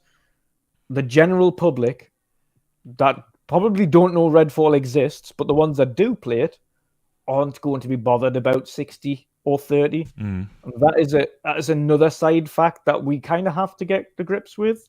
There's going to be a very small minority of that might be someone that isn't on social media that really loves high frame rate games that might point it out and be unhappy with it. But Joe Public isn't going to care about 60-30.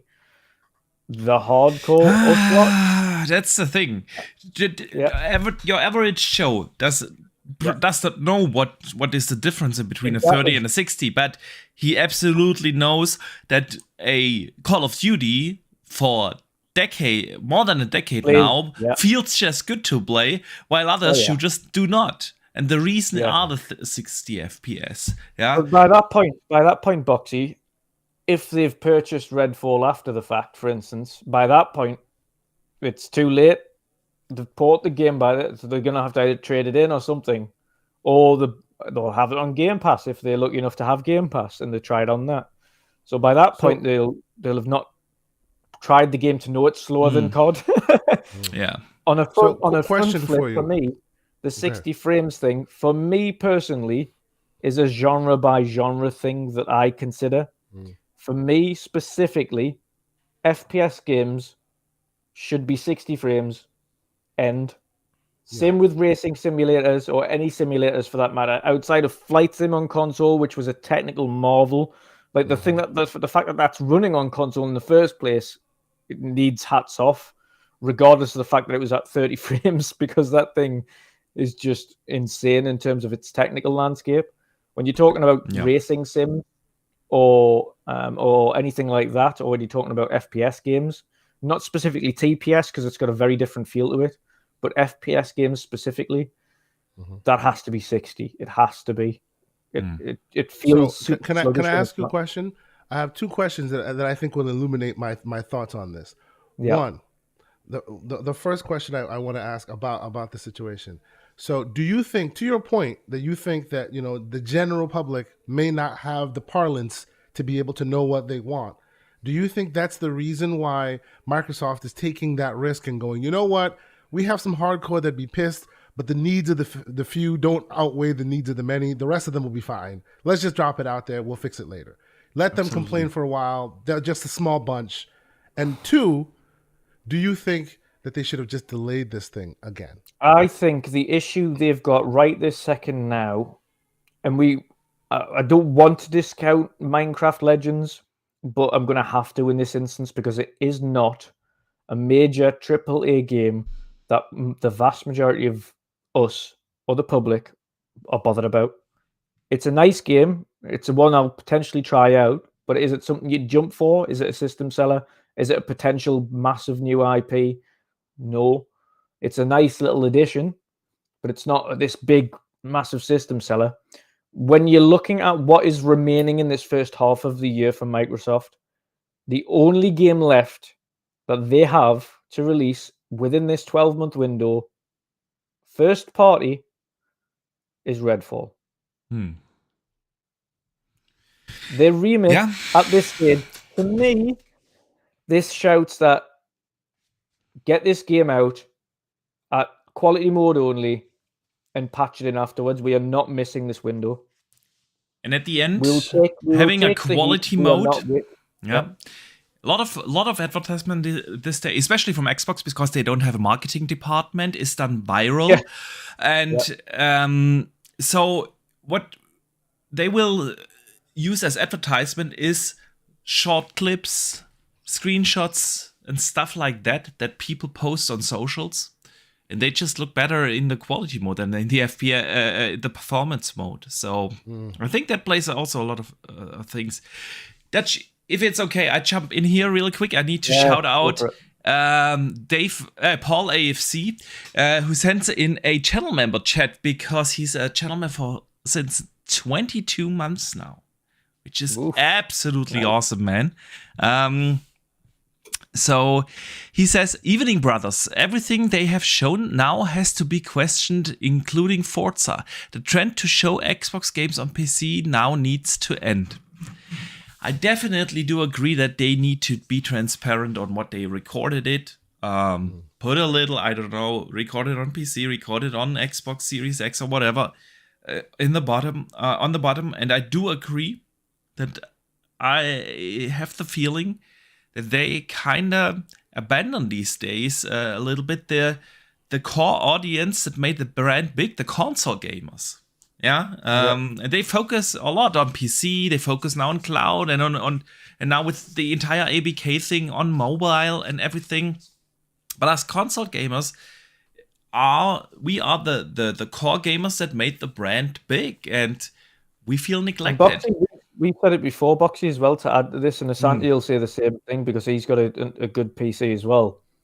It's not that the reason we're kind of miffed about it as well is we have PCs capable of running this game at ultra settings with 4K 60, whatever. We have the PCs capable of doing that, but that's not where we prefer to play this game. We'd much prefer to play this game on our consoles, being able to sit on the couch after a long day's work and just chill out and play the game. Exactly. Not sit in front of a computer again. That's my thing too. Dutch, I'll add to that real quick. Not even only because we just want to play it on the console. If you are lucky like us and you have them all, great. But not everybody has it like that. Exactly. And you were sold the most powerful console ever. So you bought it and you're sitting there, and we, as small as we are in our channels, represent you, the people. So we must hold their feet to the fire because not everybody's like us that has that benefit. Yeah. So I know I jump in now and give. I want to hear your thoughts. Thoughts there, I'm sitting here. I have so much to say on this because, please. See, I think we have to separate this discussion into multiple parts. The one part is we already covered a lot of the technical aspects that we don't understand why this has to run at 30. Why not deprioritize resolution and such things? Why not use FSR? There are options out there, and that in a game that doesn't even look that impressive. It looks good. It does look good, but it's not like the super visuals showcase like Forza Horizon that we are watching here right now. That's not the case with an arcade game. I don't want to take away anything from the game. I like arcade games too. Prey is incredible. Dishonored, I love it. But I do not expect a graphics showcase from an arcade game. I do expect a good story. I do expect good gameplay, and that ties into gameplay. Launching the game at 30 FPS feels like you're launching it incomplete. That's not your target FPS. You've said it. We're gonna patch it later. So it's basically screw the guys who played day one, because by the time we patch it, you have all finished the game, and then so it's not good. It's not good to do that, and we don't see a reason why. We don't see a reason really why PC specs are low and everything. So that's one part of the discussion, and I think we pretty much covered that. And then there is a little bit more a general discussion here about Xbox and how they perform and deliver for their customers this gen.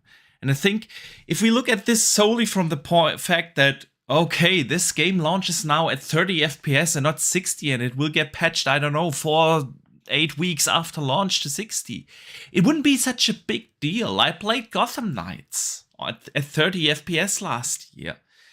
Yeah, not the...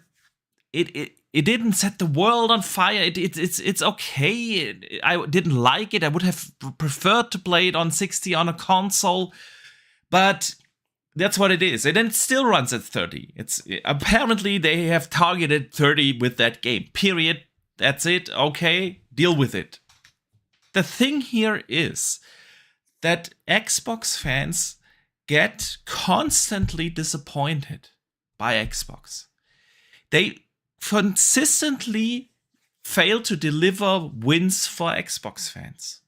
If we look at this entire generation, and I know people want me to be more positive about Xbox, and usually I am. I like the brand. It's my preferred platform. I have everything. I have a PlayStation, I have a PC, I have the Nintendo Switch. I can play my games wherever I want. I usually choose to play my games on Xbox because it's my preferred platform. I prefer the controller. I prefer the ecosystem. I prefer the community. My friends are on there. That's actually the main reason. Yeah, I love the Xbox community. But this gen has been nothing but a disappointment for Xbox fans. They launched the most powerful console without any games.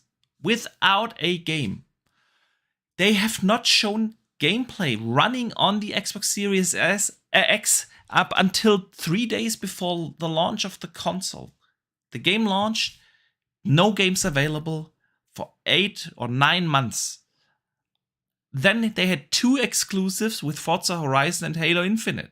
Forza Horizon, still incredible. We're watching it right now. The Rally DLC, I love it. But Halo, mixed reception. Their biggest IP. Halo was Xbox. And they found a way to screw that up. And then, followed by that, they had the worst period they have ever had in their entire history. No major release in 18 months, guys. This is insane. Up until Redfall. When Redfall comes out, we have 18 months without a major release. There were smaller games like Grounded, which has been available for more than 2 years already when it came out, and they have Pentiment, and of course the surprise hit Hi-Fi Rush. But what people want is the AAA blockbusters. Xbox has promised in 2018, we buy all these studios, and then they bought Bethesda in 2019, and we have like all these studios, 23 studios. We are one of the biggest publishers in the world now, and we're gonna bring you blockbusters after blockbuster. Every quarter you get the blockbusters, and so far we haven't played one of them, not one. And now the first blockbuster comes out, Redfall, after 18 months of nothing. This is insane. No other platform has ever had 18 months of nothing. And then Redfall comes out and people are excited for a new game. Yeah? And then it's a punch in the face of the console customers. We all bought it. We all made the videos. We all watched the videos. We got excited for the most powerful consoles and the RDNA 2 features and everything that Xbox does. And so far, they have not delivered. Constantly, we get the stories from Digital Foundries and whatnot that the on paper weaker PlayStation outperforms the Xbox when they should have the power narrative in almost all cases. Yeah. They always say, we are listening to the fans. We do listen to you guys. When in reality, they really don't. What are people asking for on the platform for years now? Improve the achievement system. Xbox does nothing. What do they want? We want a better dashboard. They make it even worse. We want better DVR. Nothing, no improvements. When Jason Ronald said at launch day, yes, we hear the feedback, we are working on this, top priority, 2.5 years into the console generations, and they have done nothing to this. And I could go on, localization, etc., etc. There is nothing there. They are not prioritizing the console anymore. They just don't. There is this controversy out there that the Series S is holding things back. Yeah? I'm not a believer of that. For the most part, I'm not. I stand by that. You have heard me say that. But what does Xbox do to address those issues? Nothing. They just don't care. They just don't care. Then they have this... showcase last year where they knew they have no games for their fans. Nothing.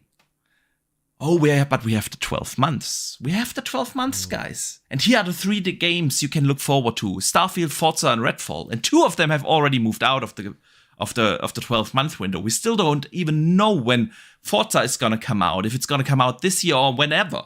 And at this point, I don't even want to know at what state they're going to release it in.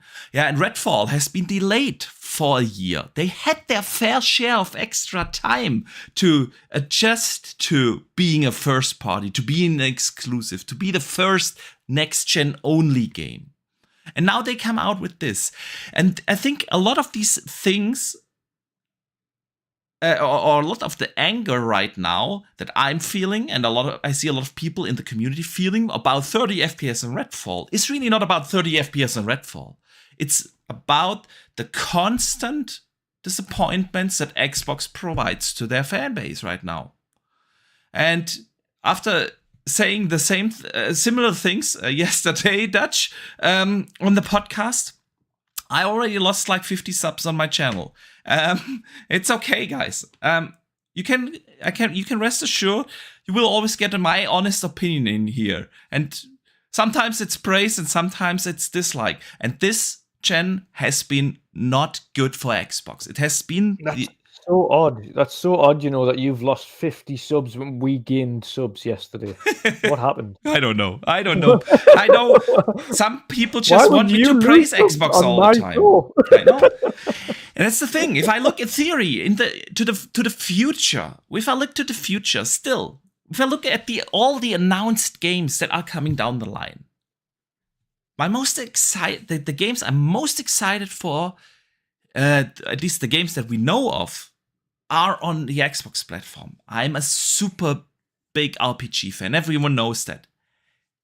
Hundreds and hundreds of hours in The Witcher and Skyrim and likes of it.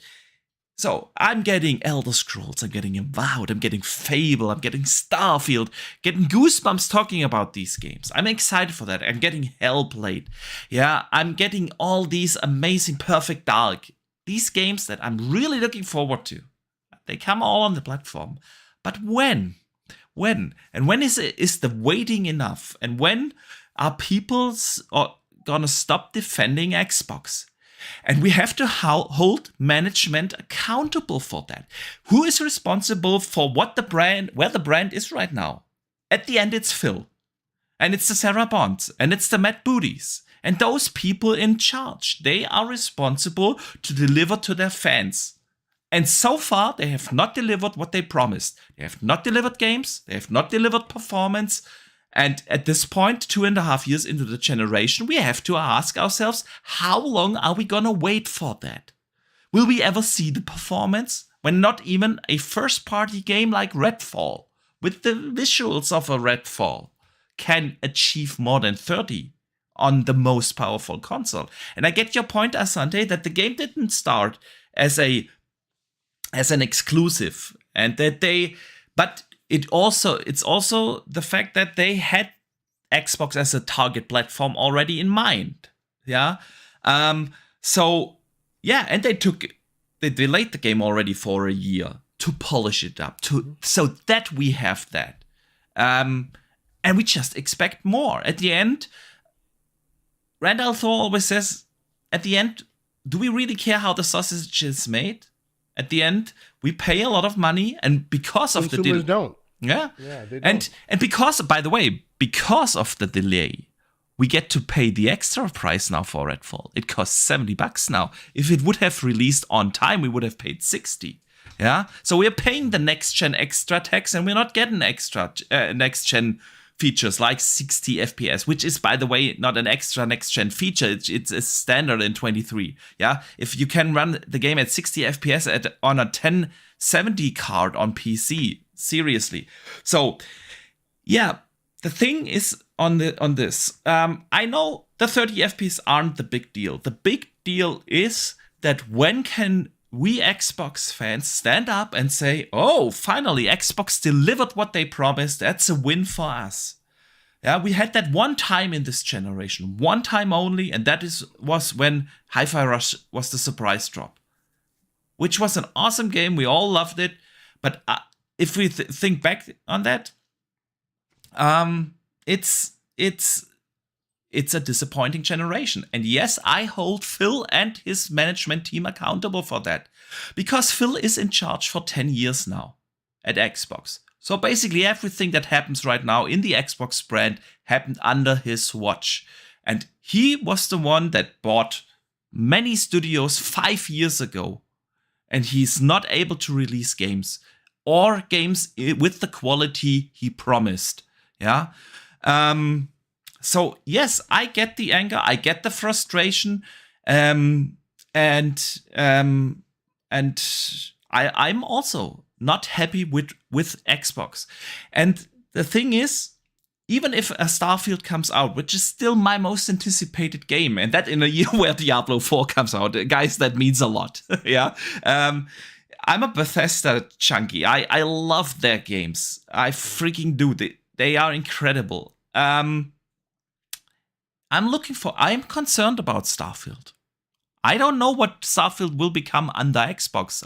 When they treat their biggest IP like Halo like that, what are they gonna do with Starfield, man? Of course I'm concerned. And everyone should be. I'm concerned what Forza will look like. Why do they need 6+ years to bring out the next Forza? Yeah? They are already working on a Fable more than 6 years now. What are they doing over there?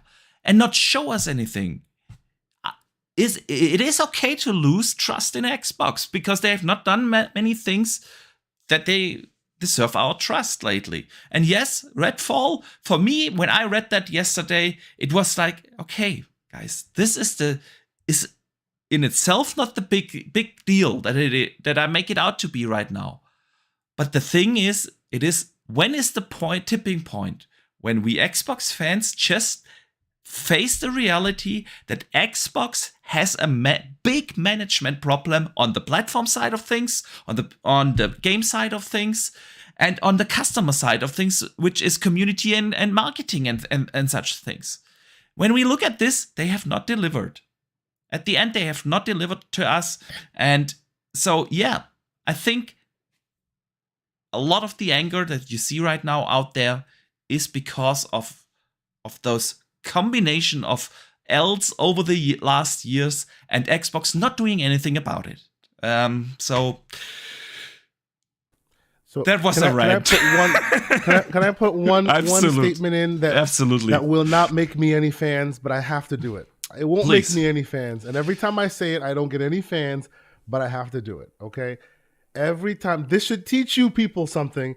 Every time they say, we're selling you the best console, it's like saying we're giving you the fastest Honda Civic in the world. Like, don't listen to them. You want the fastest thing in the world? You want NLB, newest, latest, best?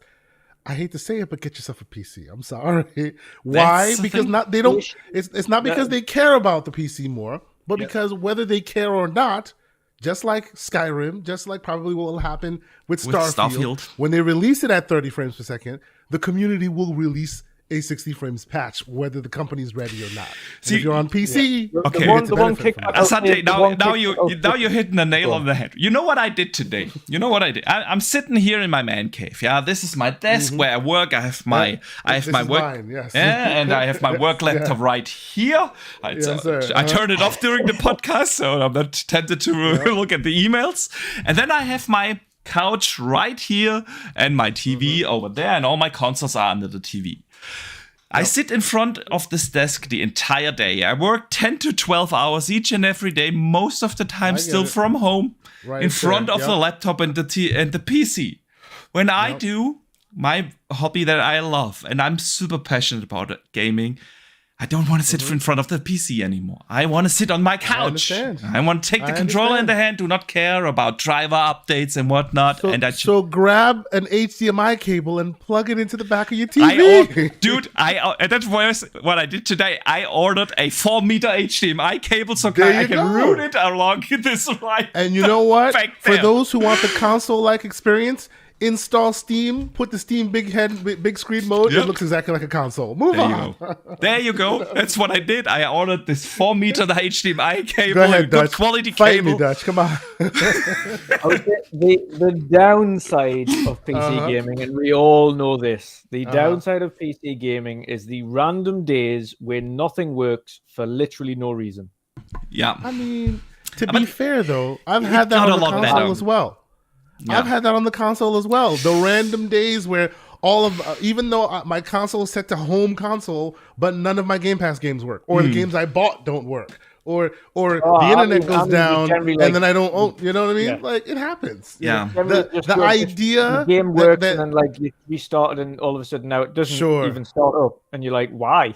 Why is the it not idea that PC games are still so fraught with peril? That's a bygone era. That's Windows 95 stuff. That's a Windows. That's where we grew up on, right? You spent like 2 hours fixing the drivers and whatnot to play like 30 minutes of a game before it crashed again. And you had to do the shit all over again. And those days are gone. PC gaming. Then there's the other side of things as well, as we know.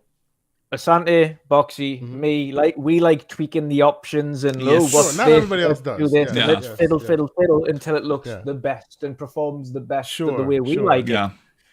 But as a casual gamer, you're gonna sit there for an hour going, no, a little bit, no. But also that has become a lot better with the NVIDIA suggestions.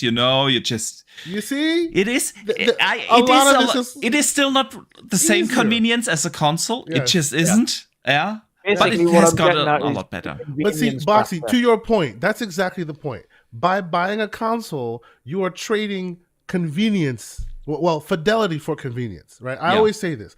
Like, you will never catch me watching The Matrix on Netflix. You can. You press the button, it's there. You're watching it. But you forget what a 4K screen and what a 4K movie actually looks like when you watch too many Netflix movies. Put in that disc and it'll blow you away because it's still so much better. But it's cool. You can trade your convenience for fidelity, right? Exactly. And you're fine with that. But understand what you're getting. Don't get caught up in it's the greatest, because they're just trying to market to you. You want the greatest, go get the greatest. And that also comes with its issues as well. Yes. Yeah. And the price tag. And the price tag. Yes. The one thing PC does perfectly is use super sampling. Yes, that's right. It doesn't focus on high, there's very few people in this world. You can even go further. Yeah. You want super sampling and they don't offer it for you? Go get a patch. The community will patch in super sampling for you, even if the game itself doesn't offer it. Yep. Come on. And that's one thing that the console are not doing correctly is give that super sampling option or use it as a baseline. Stop requiring native resolution in your games. It's absolutely unnecessary use of resources. It's unnecessary. PC gamers, for the most part, have a 1080p image and use DLSS 2 or DLSS 3 to boost that right up to 4K. Yep. It looks crisp as anything. Ultra settings. It runs beautifully. Cyberpunk, the overdrive ray tracing, path tracing patches out. Yeah, I booted up it on my 3080. It's a very good graphic card, not super duper high end, not a 4090, but it's still a very good. Still good enough. Yeah, and Jesus. If you turn on DLSS with that now and the path tracing, you have not seen anything like that. You have not seen anything. It is absolutely impressive. Yeah. So yeah. Just make sure you're playing that at 1080p and not higher. Otherwise, you're screwing yourself. That's what I play at 1080, and then it's DLSS helps me to get there. There you go. But That's right. Yeah. Yeah, man. It is. Yeah, that's the one thing. That's the one thing the consoles need to just stop trying to achieve. Stop wasting time on native resolutions when you've got the capabilities. Yeah. So use super sampling technology to get you up to that resolution, and save on resources so that you can have these basic performance modes. These basic targets of 60 frames should be absolutely given at this point, considering what tools you have available. It is super surprising that they're not doing that. They themselves even put custom components in to offload resources, and now they're not even using the basics. Like, what are we doing here? Yeah. So the smoke is righteous, ladies and gentlemen. The smoke is absolutely righteous. You can get upset about it, and nobody should be angry at you for getting upset. I know I'm being facetious with the whole PC thing. I have a Series X. I have a Series S. I love my consoles. Right? It's just annoying as hell that they are selling you a bill of goods, and then ultimately, once they have your money, then but it's unacceptable. Yeah, but that's And last point is when they say there's an issue with the performance on the consoles, I'm like, I do not for a second believe that when you still have the baseline version of that on PC significantly lower than the console that you're talking about that has issues. Yep. You can't. How can you have performance issues? Yeah. Let me ask you a question on this. So I think we do agree that Xbox, for some reason, prioritize or deprioritize the console at the moment. Do you think this is gonna change with ABK? Because ABK is not about console games. It's not about Call of Duty. Yeah, it's not about that. It's about growing PC and especially mobile. Now, if the company spends $70 billion on a deal to grow in mobile, will that not lead to the fact that they even more deprioritize consoles? What do you guys think? I think their focus is completely shifted away from the console as a priority. I think everything now is kind of a blanket thing. I don't think PC is priority, but I also don't think Xbox is priority. I think their aim is everything is a priority. So cloud, console, and PC. However, I don't think any one of them goes above the other. I think they don't know what is the priority. They just want to make sure the game's everywhere. So they're not hitting performance targets on X because they're focusing on this. And then they're also trying to make it work on the cloud. So then they've got to make sure that the things are working in the servers, and they've got to have as many chips available there as they possibly can. And then they come to the console version and get that ironed out. It's like they're juggling all platforms at the same time. And this is one of the issues that we mentioned previously when we're talking about multi-plat developers and not prioritizing one platform over the other, or if they are developing for too many platforms and there's issues at launch. And this is kind of what it is for Xbox Studios right now, and Xbox need to get a hold of it before it gets out of hand. Yeah, if you're going to be going down performance routes, you need to make sure those performance routes are on target for both console and PC before it starts getting into this same multi-plat rhetoric where one is performing better than the other, and then you're saying, well, if I wanted to play at this, then I go and play it on PC. I shouldn't have to play it on PC when I've got a console that is capable of doing this. Or as we've seen, PlayStation's running this better than this one. And we've seen that with multi-plat games all the way through, or Xbox is playing it better than PlayStation. And they're both pretty much on par in terms of power. They're pretty much neck and neck. The one does one thing better than the other, and the other one does another thing better than that. But grand scheme of things, they're both pretty much there or thereabouts. Yet we still have these performance issues back and forth. And that's because they're creating for several platforms at the same time, and they're going to get some issues. It's an issue that Microsoft are having, despite all of their things being under the same roof. They've got PC, Xbox, and cloud, and yet still having performance issues when developing.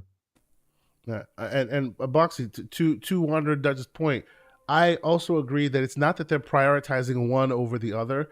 It's just that on console, if you don't touch it, it stays crappy. On PC, if you don't touch it, you yourself can make it work better. Yeah. So it ends up always working that's out a where fair the PC point. people get they use the overhead to then bypass the ridiculousness, while on console you're stuck there until somebody actually spends the time to fix it, which is unfortunate. And even then, Asante, to kind of further go against that, on console, the one thing you don't have is AMD patching their drivers to make make their stuff work That's better. right. On console, every time a game releases, especially if you've got AMD or NVIDIA, immediately when a game releases, you'll have a patch. I've got an update right now, and I'll tell you what it says for the NVIDIA experience here. I've got a brand new update that's just come out there, and this is a game-ready driver. Unlock the full potential of GeForce RTX 47 with the all new benefits of NVIDIA. Ada Lovelace architecture enables you to max out your favorite games at 1440p. So there's a brand new driver update there. The other day, they just added a brand new driver update for the ray tracing overdrive mode. The other day before that, they had Overwatch's mode. They had DLSS coming to a whole host of other games the other day. It's kind of like NVIDIA profiling for hardware, profiling for the potential games. Whereas on the console side, developers must profile for their game, right? But you are left with so much overhead on the PC side that you can then do your own tweaking when they screw it up. Hence the Redfall coming and people going, oh well, I guess we're playing on PC. It's not.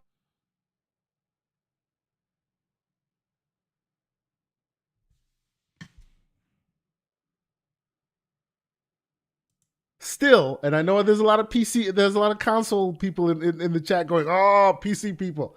We're not saying you have a problem. We're not saying it's bad. You have every right to be upset because they sold you on that console. So, by God, they should be adhering to. They sold us on it. They sold on it. It's the same things they said to us, and we were the ones that went into it as well, saying, okay, you've set the standard. Xbox have set the standard this gen that 4K 60 is the benchmark, and 4K 120 is something that they'd be aiming for. So we knew the 120 was like pipe dream stuff. That's the performance mode. The basic mode should be the 60. Exactly. They said the performance modes would be 120, but the standard would be 4K 60, and that's everybody got sold on that same rhetoric.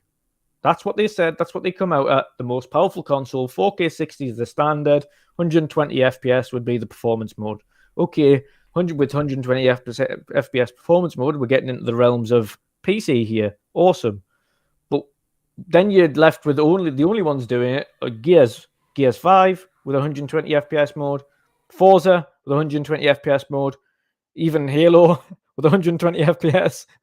But that ran terribly, put it that way, and it needed many patches to get it running. But we're still at the beginning of another generation here, and the three games that are doing what they're set out to do in terms of performance: Halo, Gears, and Forza. That's the thing. Yeah. The three benchmark games that we always get is Halo, Gears, and Forza. The only games achieving what they set out to do is Halo, Gears, and Forza. Now, of course, people will always shout out Hi-Fi Rush, but again, I have to stipulate it's not a very intensive game in terms of what it's required for its overheads. Yep. So I literally hope that Hi-Fi Rush would do it. It's a cel-shaded game. It's awesome. It's beautifully played. It's super smooth. It had 0 bugs. Shout out to them. But it's not your Forza Horizon. It's not your Gears. It's not your Redfalls. It's not your Starfields. This is a smaller game, so naturally it works and it runs beautifully, but it isn't a AAA game. We're talking specifically AAA here. Yeah. Good talk, gentlemen. I do. Yeah, I do agree. Man.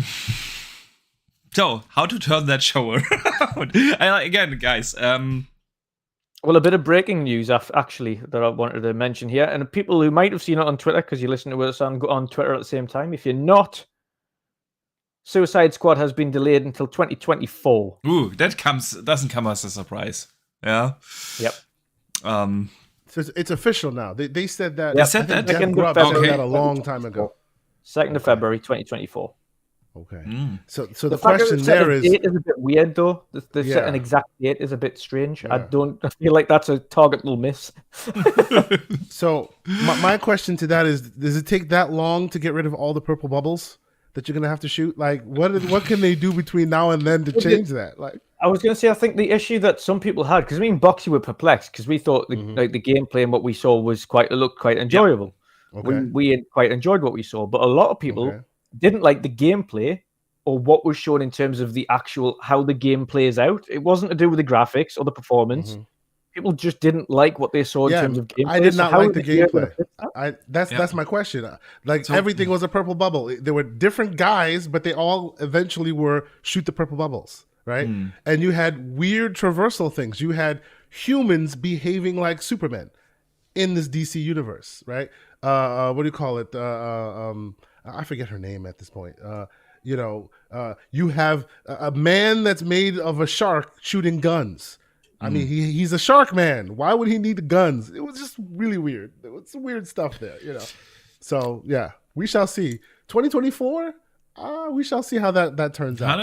It's a substantial delay at least, but it's hard to imagine that they can change fundamental gameplay mechanics. I still liked what I saw. I thought I did not expect to have an Arkham game. I knew that it is something different, and whether it's realistic. I mean, come on, you're playing as a shark man, so the realism is gone anyway.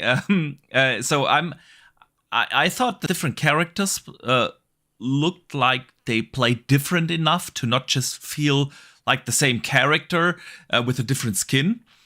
I liked what I saw in terms of traversal. Reminded me a lot of what's that game? Sunset Overdrive. Sunset Overdrive. Thank you. Yeah. So and the short conversations we've seen, the short sequences we have seen, they looked like they have a lot of. Or try to pack in a lot of humor. Doesn't take itself too serious. The game, fast paced. I liked what I've seen. I didn't like per se that it is a games as a service title. But then I also said, when I look at games like Anthem, I played Anthem, the campaign. It took me 25 hours, and I really enjoyed that. And even if there wasn't good end game content, I had 25 good hours. I had a blast for 25 hours. And if I look at the same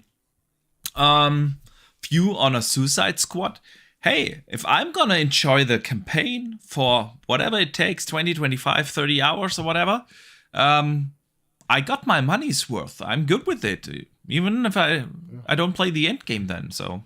I think we all have a little bit of that, right? I played the heck out of the campaign of the Avengers. Like as a campaign, it was awesome. As soon as they added the Destiny-like pieces to it, they lost me. But the campaign made me a Kamala Khan stan. I loved it. It was great. So there you go. Agree. Yeah. So let's see what Suicide Squad is gonna be in 24. Yeah, interesting. So we've got Asante, do you have still? We were almost about a little bit more than 2 hours live now. You got a few. Oh yeah, I have a good hour in me, and then I'm done. Awesome. Then we can talk about a couple of other things.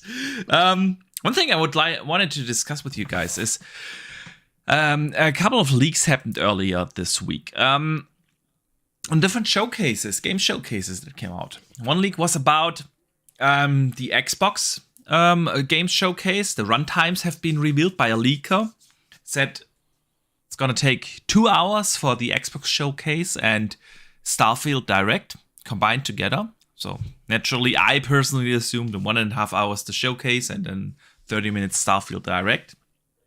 We also had our good friend Jeff Grubb come out and reported that PlayStation will hold a showcase ahead of the Summer Game Fest, so even before June. And when they announced the state of play that will start in, I think, about an hour or so, he came out and said specifically that was not the showcase he was talking about. So it was a proper showcase, he meant. In addition to that, of course, after the delay of E3, the cancellation of E3, we got Jeff Keighley directly coming out. Summer Game Fest is gonna happen. He will also host the opening night live and Gamescom, and of course the Game Awards. Towards the end of the year, we will get the Ubisoft Forward in June. And EA is supposed to do also something a little later down this year. So a lot of game showcases are happening, and I wanted to hear your gentlemen thoughts and expectations for that. We've got the runtime for Xbox apparently leaked. The tease of a proper PlayStation showcase. We haven't had that since 2 years now. So what do you guys think about these showcases? Are you excited? What are your expectations? Asante, let's hear it from you first, man. So when it comes to Xbox, as it tends to happen now, there's I mean, again, we've already belabored the point enough that it's not the end of the world based on what we've heard already and what's going on. But clearly there's some angst in their community, right? So it's important that they come and they show out, right? It's important that they come, and this time when they show out, they have to have captured on Series X. Actually, you know what? To that point, do you know the only time I've ever seen captured on and it blew my Diablo mind? 4? I've always said that. No. I've always said that what Microsoft needs to do is show you some mind-blowing footage and go, oh, by the way, that's captured on Series S. Do you know where I got that? The Wandering Dutch did that on Twitter. The only time I've ever seen that happen. I'm like, this is what I'm talking about. Why don't you, oh, by the way, at the end, once you've seen the mind-blowing footage, that's the Series S, which is the platform's floor, right? Yeah. So getting to where we're going here, I want to see some mind-blowing stuff. I want to see, there are a lot of code names. There are a lot of games we've been promised for many years that we've seen hide no hair of. There are a lot of developers that have just been incubating. And we appreciate that because games take a long time to materialize, right? But we can't keep focused on the same names over and over again. They need to get to a place where they're close to releasing so other new names can jump in. We can't have another E3-like conference where Avowed and Fable and Perfect Dark and all of those are re-mentioned. You just can't have that. It becomes a little too cyclical and ridiculous. So at this point, if you're going to show them, which I suspect they're still going to show them, show us gameplay. Show us actual movement. Show us, hey, it went from just being an idea or just a JPEG to now it being actual gameplay so that we can then show you new JPEGs and give you new code names for things that will blow your mind later. Give us Avowed but almost ready to go, right? That's what we need right now, right? And with what we're seeing here with Redfall and all of this, it's making that even more important, right? So hour and a half, as they tend to do, I'm sure they're going to pull out all the Game Pass stops, which, hey, I'll be here for it. I am the indie guy. I love indie games. I love those games that are made by two developers that really come and do something magical. Even though I'm also a pixel peeper and I love the crazy, ridiculous graphics, I loved Vampire Survivors. I loved that game. I still can't get enough of that game. I play it all the time still. So I'm there for it. I just want them to, give the attention to the console that it deserves, right? Give the attention because they brought you to the dance, right? Now you have so many others coming in. Probably by that specific time frame, ABK will all but be done. America will still be doing the BS that they're doing, but that's neither here nor there. But ABK as a talking point will all be, at least the deal will be behind you, and you'll be talking about integration. You'll be talking about what is there. So maybe at that show you drop a huge load of backlog stuff on people. Interesting. That'd be all great. Recently I heard something interesting on that. Over the last 2 years, they have called it the Xbox and Bethesda Showcase. Yep. This year, it's only the Xbox Showcase. Yes. I mean, yes. you can't call it the Xbox Bethesda and Activision Blizzard because King. they're no longer a separate entity anymore. They are now integrated. So I'm looking forward to seeing them be confident again, and not just say a bunch of stuff, but show a bunch of stuff. Like really put it out. To be fair, chaps, imagine if they had ABK to that as well. The Xbox, Bethesda, Activision, Blizzard, crazy name. Yeah.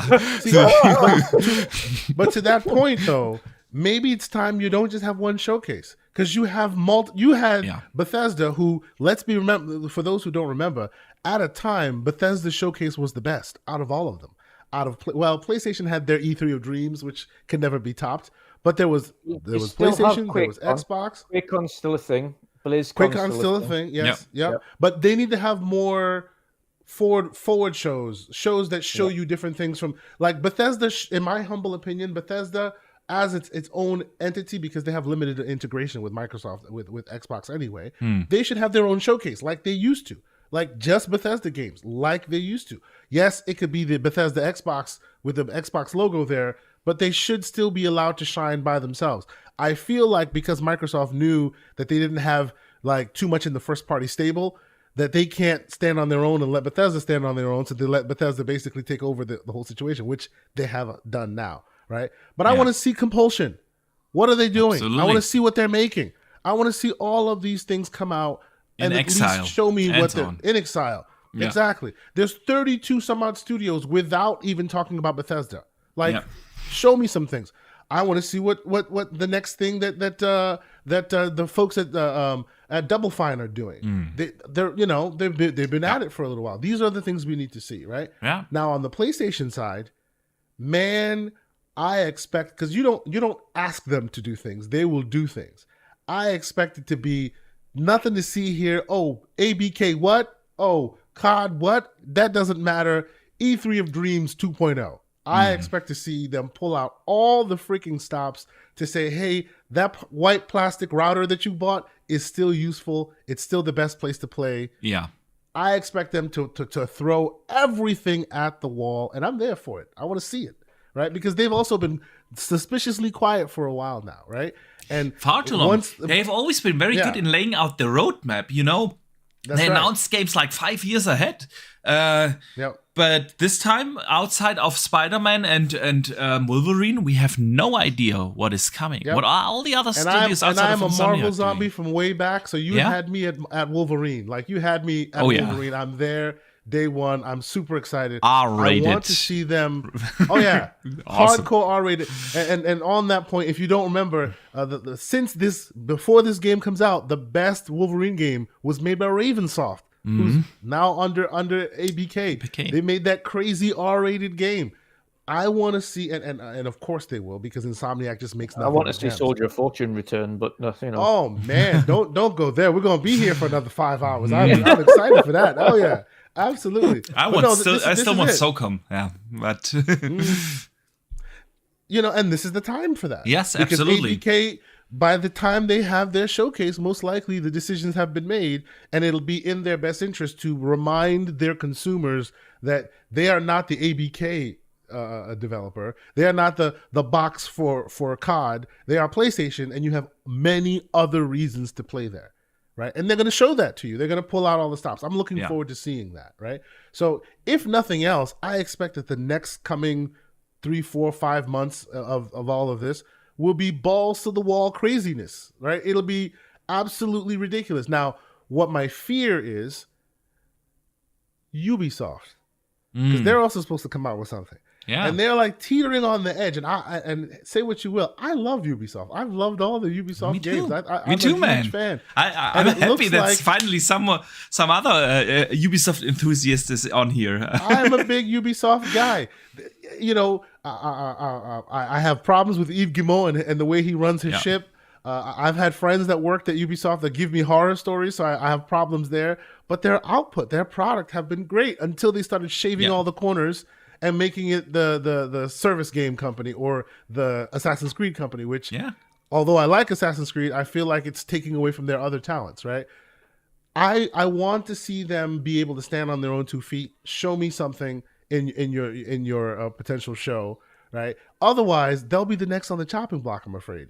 I'm afraid they might not last longer. Out of all the who's going to buy somebody the thing, it looks like they're the ones that need the most help right now. So, yeah, I'm super excited.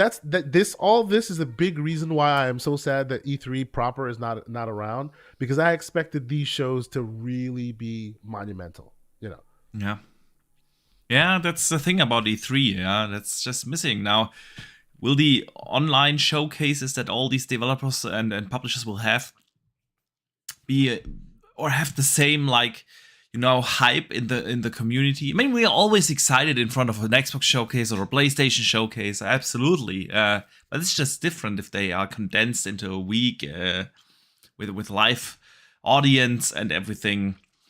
So yeah, I'm still hoping Dutch that we are getting tickets for opening night live at Gamescom, so that we can be in the room there, man. Yep. Yeah, definitely. For me on a showcase front, as much as I'm excited to see Xbox's showcase, we kind of semi-understand what we're going to see because we know the plethora of projects that are in the works. So it's a case of what of those projects do we think are going to turn up? I'm more interested to see what Sony have got in the pipeline and what they showcase. I am more looking forward to their showcase, whatever they produce, that I am Xbox's. That's not because I'm looking forward to, or not looking forward to Xbox's games, but I know the projects Xbox are working on. We just don't know the timelines. We don't know what they look like or how they play and things like that. But I know the projects are there, and I know what that pipeline looks like. Sony's pipeline, as it stands, is Spider-Man and Wolverine and factions. That's it. That's all we know. That's all we know. I know Corey's working on some form of non-God of War spacey-esque game. Awesome. What is it? What's it look like? What's it called? Give us some kind of imagery around it. Let me see it. We know that not Guerrilla Games, Sony Bend are Bend working Studios. on. Yeah, they're working on something entirely different, a new IP. So what is that? Let me see what that is. But then, even if you take out the major studios, what other titles have they got in the background? There has to be more. Well, obviously, with Xbox, they've got 30 plus studios, but Sony have 20 plus studios plus Bungie now. Yeah. And I guarantee Bungie will be working on something just for PlayStation. They'll still continue making PlayStation went on a buying spree recently, so they have a lot more studios that many whose names we don't really recognize anymore because they haven't released much. So it'll be interesting. Yeah, absolutely. But that's one thing I am more looking forward to seeing what Sony showcase, because I want to see their pipeline. I want to see what we can use these for going forward. I know what I'm going to be able to use this for going forward. Absolutely. But I want to know what it is that's coming out on that. What in the next 2, 3, 4 years are we going to be playing on that? Not other than Spider-Man and Wolverine. What else are we playing? That's what I'm excited for. I know Xbox. I know we've got Fable. I know we've got Avowed. I know we've got Hellblade 2. I know we've got Forza Motorsport. I know we've got Outer Worlds 2. We've got The Elder Scrolls 6. We've got Starfield. We've got the list is literally endless. Indiana Jones, the next Wolfenstein. You name it. We know what is coming up. Doom or Quake, whatever it is working on. Yeah. We know the pipeline by now. There's a couple of hidden ones that might surprise us, but for the most part, we know the entire pipeline for the next 6 years, essentially, and beyond. With Elder Scrolls, let's face it, that's 10 years. So yeah. But yeah, we know that Sony are an unknown quantity right now, and they've been quiet for over 18 months. Yeah, 18 months without a major showcase from Sony. Now is absolutely, by the time the showcase comes around in June, it's almost 2 years since they had a first party showcase. That's insane. That's an insane amount of quietness. Like, far too quiet. If they're saying it's going to be the beginning as well, the weekend, and if they do it on a weekend, then that would put it at the 3rd of June. The 3rd or the 4th of June, which would be before the Xbox conference, the week before the Xbox conference and also before Jeff Keighley's Summer Games Fest begins. Yeah. Mm-hmm. Do I think it's going to be May? I don't think it's going to be that close. I think it could be that weekend, 3rd, 4th of June. If it is May, then it's going to be probably be 27th, 28th. But I don't think it's that close. I think it's probably going to be that first weekend in June. I'm not sure if Sony wants to go that close to the opening night live on Xbox, because that's when they lose the headlines quicker. If they have give themselves like at least a 2-week delta in between the shows, they're gonna own the news for that time period, because Xbox not gonna drop any major news in that time, close to their own showcase. So yeah, I'm with you, Dutch. I like you said, for the most part, again, like Compulsion and Exile, there are a few things we don't know yet, but many studios we do know what they are working on, but we haven't seen anything. So yes, super excited to see, especially games like Avowed. I want to see what that game is. I want to see how Fable looks and so on, and State of Decay and so on.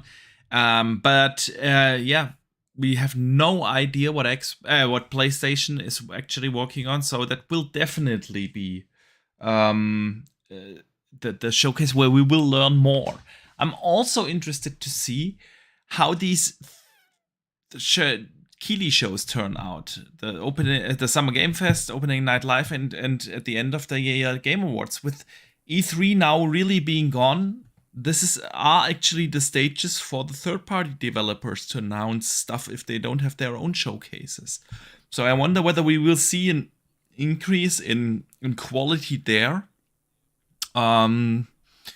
So yeah, it's gonna be an interesting year for different game showcases, and of course we will cover them all here on the World of Gaming, guys. So stay tuned. And you know what else we will be doing? And Gamescom, we'll be live. We'll be live. I'm gonna take the mic with us, and we're gonna do a live podcast from Gamescom. Yes. Awesome. So definitely. That's the first time that people will see us sitting in the same room. Multiple camera angles. There you go. Yeah. It's gonna be awesome, man. Oh, it's gonna be awesome. So, yeah. Last topic before we come to the community questions, guys, is about my second most anticipated game this year, and that is what is on screen right now. It's Diablo. By the way, I got asked about this a little bit on Twitter, and yes, we are going to do a World of Gaming clan in Diablo 4. As soon as the game comes out, you guys can join. Gonna be open for everyone who wants to team up there and wants to join a World of Gaming Diablo 4 clan. So we're gonna do that, but that is not the news we want to talk about. Game Informer had a cover story, or has a cover story this month on Diablo, and they made their article out to be that Diablo 4 will get new story content in updates every 3 months. People were excited, of course, and so every 3 months would be absolutely awesome. But then Rod Ferguson came out with the following tweet: managing expectations. Going to talk about seasons and expansions a lot more later, but I am seeing some people misinterpreting the Game Informer article. The story that Joe P refers to in seasons are new quest lines that help to provide context to new seasonal mechanics, not a new campaign. So, they are. You have played it, right, Asante, as well? Oh yeah. I think I put like maybe 13 hours into the demo, into between 2 weeks. Yeah, well, 1 week actually. I didn't get the first week. The second week I played it. Have my character, it was great. My necromancer, my sorcerer, we was doing things. It was beautiful. Yes. Yeah. I miss her already. Oh yeah, me too, man. So what's your character gonna be like? The first one gonna? I started a sorcerer, so I'm probably gonna continue with my sorcerer. Same. You know, get it finished up. But yeah, so in the past I have not been one for end game content. Like I finished my campaign. I'm a grazer. I don't stick with one thing forever. I have multiples in the backlog at all times. So unless you really, really, really do well and really get me there, I like to see the beginning, the middle, and the end. Maybe if the DLC is good, I'll come back for that. But I don't tend to stay around too long for end game content.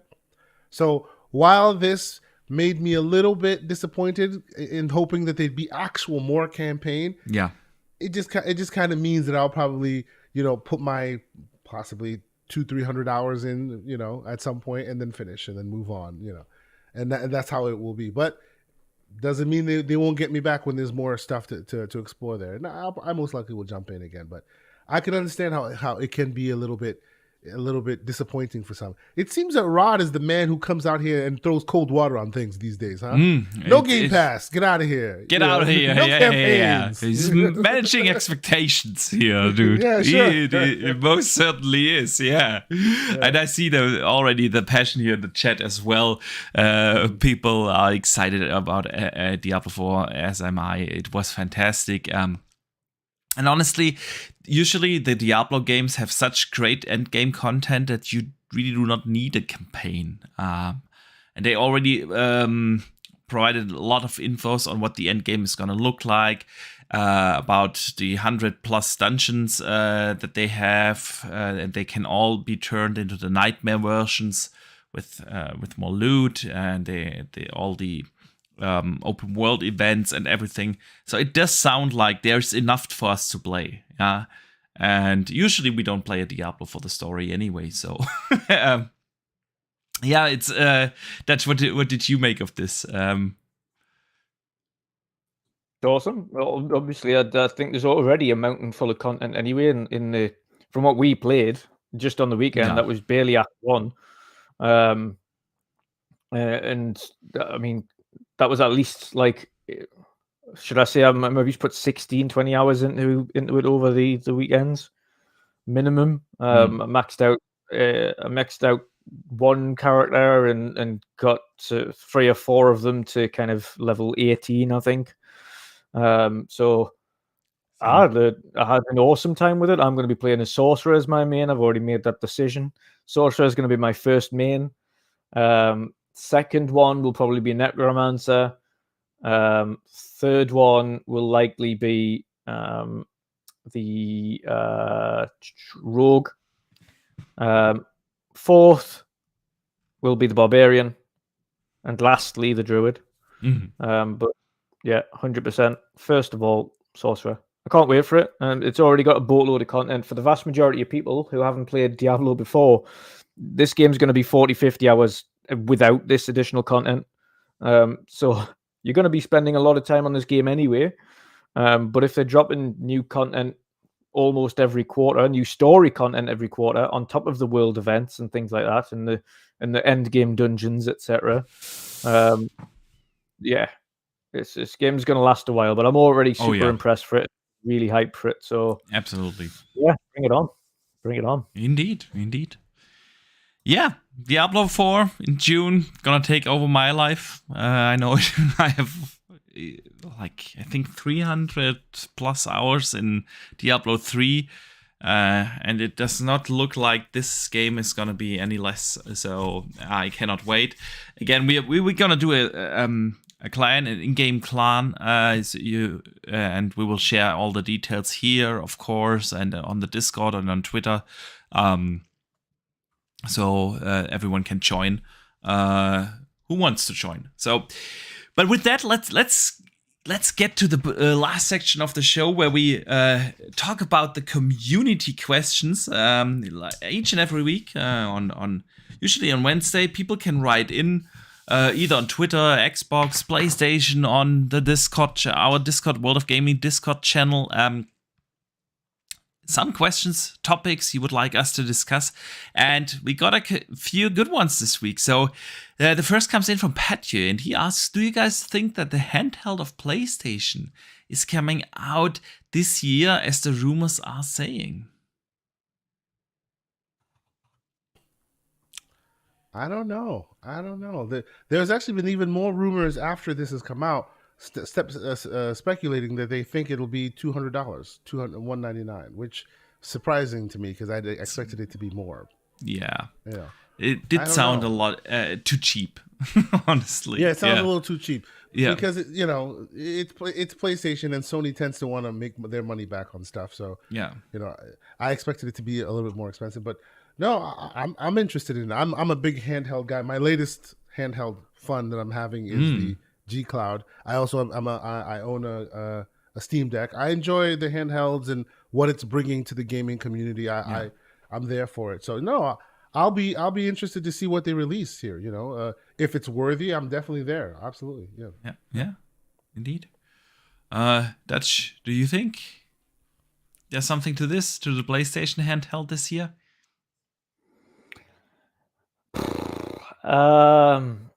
If it's what they advertised, it's dead on arrival. If it's what's rumored, it's dead on arrival. You mean if it's a big beautiful Wii U controller, basically? Yeah. Waste of money. Yeah, absolutely. What's the point in a handheld you can't take out the house? Yeah, there is something to this, man. I can't argue with it. Absolutely. I can't understand it. And that's the purpose of a handheld is to take with you. And if it's an always online cloud-based handheld system, is remote play, which means if you turn that handheld system on, it will turn the console on in your house. It will. Yeah. And it'll just start playing on your console and start playing on your TV, even when you're not there. So you need to make sure you turn your audio systems down. Yeah. You still need a strong internet connection to do that when you're out the premises. And 9 times out of 10, you're not going to have a strong enough for remote play out the house. 9 times out of 10, you're not, unless you're connected to another Wi-Fi somewhere. Yeah. I have nothing else to add. I don't think that a streaming-only device that doesn't allow you like the G Cloud. I mean, and let me be clear about this thing. I recently got this thing. I got it on a deal. Otherwise, I wouldn't have bought it because I thought it was overpriced. This thing has convinced me that a world just like the Netflix of the world, where you just kind of stream for convenience. This thing is pretty darn convenient. Like you sometimes you can't tell the difference. I'm playing Forza. And I'm just like, I can't tell any latency here, which is surprising. It's quite good. It has become really good. Honestly, I use xCloud a lot with, I don't know, where I dock my phone in a controller. I have a controller on my nightstand, and then I play a lot in bed. And honestly, they have made such great improvements. Recently, I have been playing Ori via cloud, which is really relying on proper timing and everything, and you can absolutely play that via the cloud now. So and I can only imagine that with a G Cloud, I don't have one, but I can imagine that it just even feels more natural. It's really good. Yeah. It convinces me that if PlayStation were the only piece that they need the needle they need to thread to make this thing perfect, back it by Android. If you back it by Android, that means if you're not in your house playing or whatever, you can do Android stuff. You can do retro stuff. You can make use of this device some other way. Then I think you got something. But if it's literally a paperweight, if it's not in your house, as Dutch says, it's DOA. Absolutely. Pixelbit G in the chat is asking a question here. Is G Cloud only for streaming, like when using the Steam Deck? So when they built it the way it's built, they have a very simplistic UI. and we'll talk about more of it later. But they have a very simplistic UI, and it's made for basically they've exposed that UI so that the stuff that's already on Android can be leveraged here, which is another black eye for Nintendo, for PlayStation, by the way. Like the Game Pass app is on here, the regular Xbox app is on here, which all can be gotten from the Android store. Even GeForce Now is on here, which also can be gotten by the Android store. Yeah. The Remote Play app for PlayStation is also on here. The difference is all the other apps recognize the controllers, except for the PlayStation app one, which insists on using a PlayStation controller. So you can take this wherever you are, and if you happen to be in Wi-Fi range or whatever, you can then start playing your games either through the cloud or you can remote play into your console. But of course, on the PlayStation side, you have to bring an extra controller because it won't recognize. And you just use it as a display then. That's weird. Exactly. That's weird. It's like, you don't want people to play your stuff. What are you doing there, PlayStation? Right? It's just weird. But yeah, absolutely. Cool, I had no idea device. that it's like this, but that is truly weird. Yeah. So, next question comes in from Steve, aka XBOX. He asks, following the announcement of Redfall. what are you, That's cool. Are you showing off your phone again? Yeah, you are. There you go. Yeah, you are. Cool. Hang on, I'm gonna make it a little bigger for people to see. It's quite cool. Yes, indeed. It is so cool. And that's what, PlayStation? No, that's the Xbox, of course. Oh, that's the Xbox one. Okay, yep. He's always showing off his fold. Hey man, you got it. You got to show man. it. It's Those awesome. who are giving the I'm just a remote little play jealous, shrift. Try it again, Try it again because it's getting better all the time. Absolutely. Yeah, indeed. So Steve, aka Xbox XBOX, asks, following the announcement of today that Redfall will be only 30 FPS upon release, how do you guys feel about the fact that on the same day PlayStation announced that they will be releasing 9 Bethesda games on the PlayStation Plus service in April? Yep. I saw that, and my first thing in the DMs was like, well, it looks like Sony will be eating good on Xbox games. What are you gonna do? What are you gonna do? Hey man, it's business, it's a little bit of that performative theater. They're fighting in real life, but in the background, they're like, you give me a little money, I'll let you play a little bit of the Xbox game. Absolutely. It's all good. Yeah. Why not? I mean, why would I be mad if more people get to play good games? It's never a bad thing. I do get the necessity of exclusives. They give a platform character. It gives them something to identify with. Absolutely. But in this case, we're not talking about exclusives. So I don't have an issue. So Dutch. Yeah, I mean, naturally, of course, Xbox are going to take all the games off PlayStation. So this is absolutely, it happens all the time. Yeah, there's barely anything left to play on PlayStation, man. Yeah, because of Xbox taking everything away. I like how that rhetoric just gets smaller and smaller, and then this month, in the month that they're trying to convince them that they're going to remove games from the service, they add more games to the service. Yeah. Oh, you couldn't write it. They're going to take all the games away from us. Here's some more games into your service. You know what they're doing, right? They're letting you play more so that you get used to it, so that when they take it away, it's worse. Yeah. I've heard that argument. I've actually heard that argument. Removing games, and I'm not going to let you escape this one, Sony. Uh-oh. Spider-Man is being removed from PlayStation Plus Extra. What is happening there, man? Only mere months before Spidey 2 launches. I wonder why they're removing that from the service with a PlayStation 5 remastered version of Spidey 1 already in circulation, still for full price. Why do you think they're removing it from the service just before the second releases? I mean, I hear where you're going with it, Dutch, and you're most likely correct. But let's take another turn. Yeah, stroke the beard. Yes. See, let's take another turn. Could it be? Because remember, this is it's like, what is it? Disney has been very active. Yeah. Could it be that the actual platform holder of said IP, not IP, but of the Spider-Man character, may have some back and forth and is not letting Sony just kind of be carte blanche with it anymore? It's the same thing that happened with MLB. They had that rule of the roost for that IP for a long time. Then all of a sudden, something started getting a little fuzzy. It's kind of interesting, you know.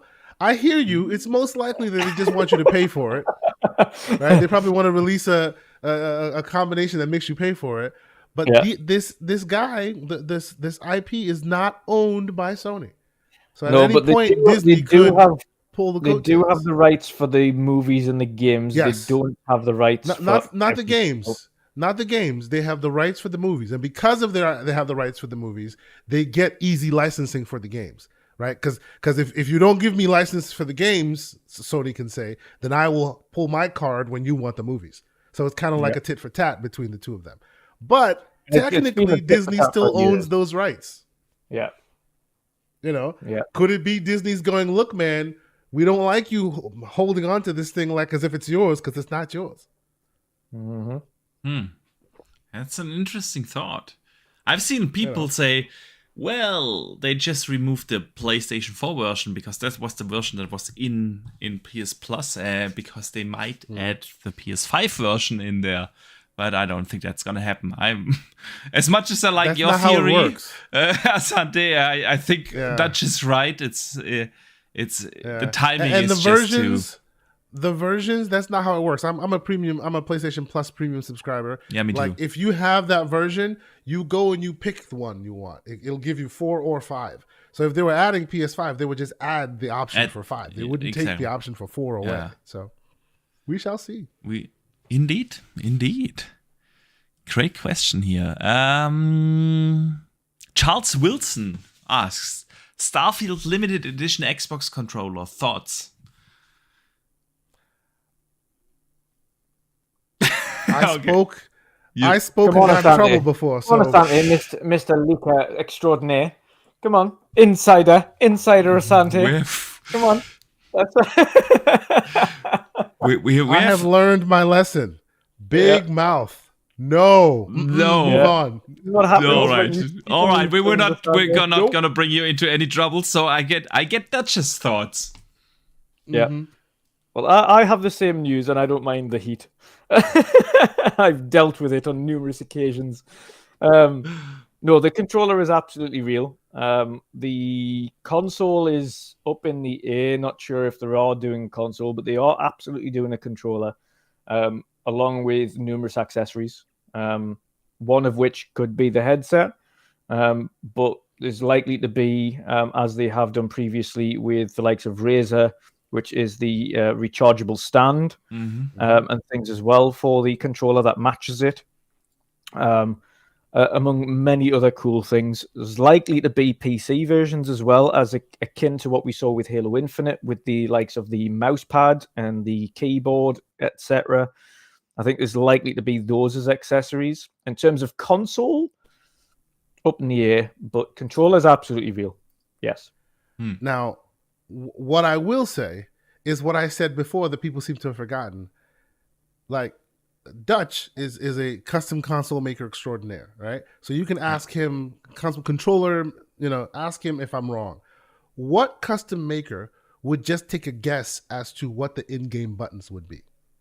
Yeah, there's none. No console, no custom maker would make a controller that says, "Oh, this is for the cockpit, this is for this," and you can literally read it on the face of the controller. Yeah, and they know nothing about the game and they just guessed, or what? Did they steal the manual from somewhere? This is what tells me there's more to the story here, right? Absolutely. They're literally pointing out the buttons on the face of the controller. I'm like, duh, that should tell you something. I mean, in general, when you look at all the details on the controller, I know a lot of fans do a lot of work, but there's just too much detail on there. Well, it's not even the detail. How would you know what in-game button mapping is? You wouldn't know that, and you wouldn't guess, because the minute the game comes out, you're wrong, and now the controller's useless, right? So it would have to be somebody who knows what the in-game buttons are, so they can tell you, oh yeah, make the B button this, the A button that, and that's what it says literally on the face of it. So when I say, hey, look at the controller face, that tells you something. It's that meme. You know what I mean? No, I know the controller is real. What is still 50-50 right now is they're not sure whether or not they're doing the console, but some are saying it's a possibility that they are. Some are saying no. So I don't know. It is literally a 50-50 at this point for the console, but controller is 100%. Yeah, controller is real. And that's the controller. I didn't say it's sloth. Leave me alone. Me. You blame me. You have to sloth Dutch. So yeah, man, the console. I mean, the controller I would buy in a heartbeat, absolutely. But I wouldn't buy the custom console. I already have the console, but it would make sense. I mean, it's the biggest launch Xbox has had in a long time, if not ever. Starfield is going to be massive for Xbox and a brand, and to have a proper customized console to go along with it would just make sense to me. But yeah, Dutch, we shall see. The controller, though, and what you said about the charging stand from Razer, I would get that as well. I would love to get that as well. And so the good thing is, and I'll back that up as well. I know the controller is real. And what happens and this goes for all of them. You can have a look at Razer all the way through. As soon as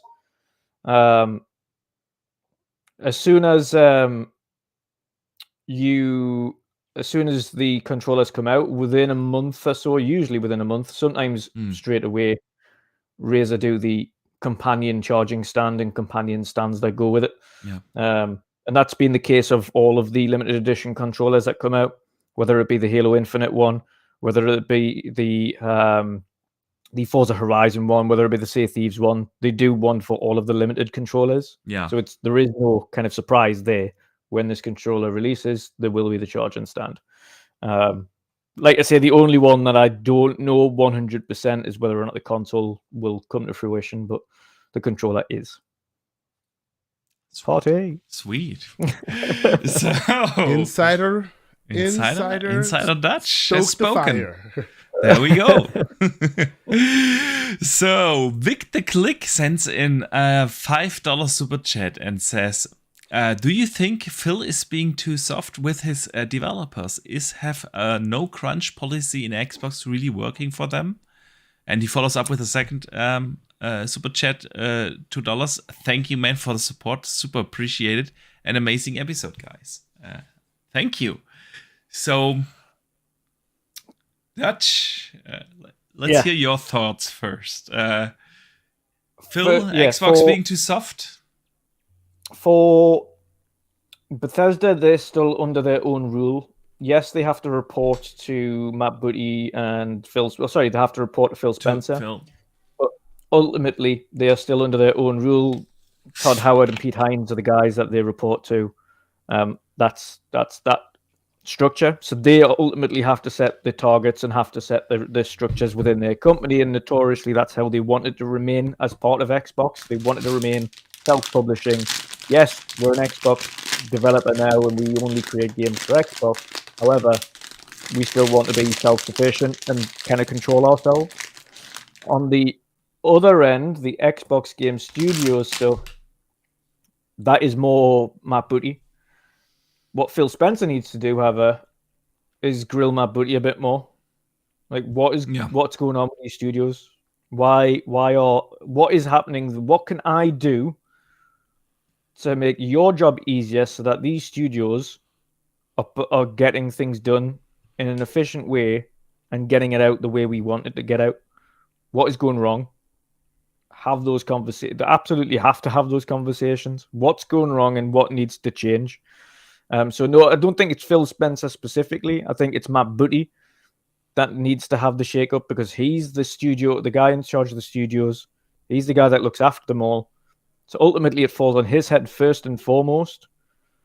But as the old saying goes, shit rolls downwards. It doesn't it starts at the top and it comes all the way down to the bottom. It always starts at the top and comes down to the bottom. I'm sorry, Initially, Dutch. You're just talking about booty and then shit. Oh, I'm sorry. Forgive me. I'm a 12-year-old. Forgive me. No. Okay. But it does. But ultimately, Phil Spencer right now is in charge of Microsoft gaming as a whole, not just Xbox, but Microsoft gaming, the entire package. Matt Booty is in charge of Xbox Game Studios in terms of the development side of the game studios. So he's the guy that is the one that needs to be held accountable first and foremost. He reports to Phil Spencer. Ultimately, Phil will be having those conversations. We don't know what those conversations look like, but I guarantee, and I've heard that he's a really pleasant guy to speak to. He's a really cool guy to speak to. But when shit's not going right, I've heard he really can't put his foot down. I mean, he kind of has to. He sits in the board of management of the most valuable company in the world. So you're not getting into there by being nice. All exactly. The time. Yeah. So Dutch, what you're saying is when shit's not going right, talk to the booty, huh? Yes. Okay.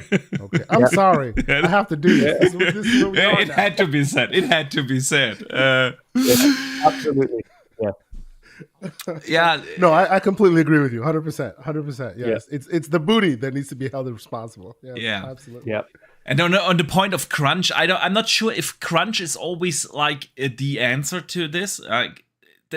And I think a lot of people misinterpret crunch as a negative. The thing is, crunch becomes a problem when you, as a project manager or project leader, plan for crunch from the very beginning. You have to make your plans, project plans, of course, without considering crunch. However, the difference, and everyone who works on a project, it doesn't have to be in game development, wherever you work. If a deadline approaches and you're not done, little extra hours are normal.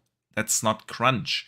So the problem, what a lot of bigger companies have, is that they kind of tend to overreact to certain things, because they have to give out strict rules that are generalized for hundreds of thousands of employees. And if I'm not sure about the guidelines they have, but within Microsoft, I don't work for Microsoft, so I can't talk about this, but this is how I assume it is.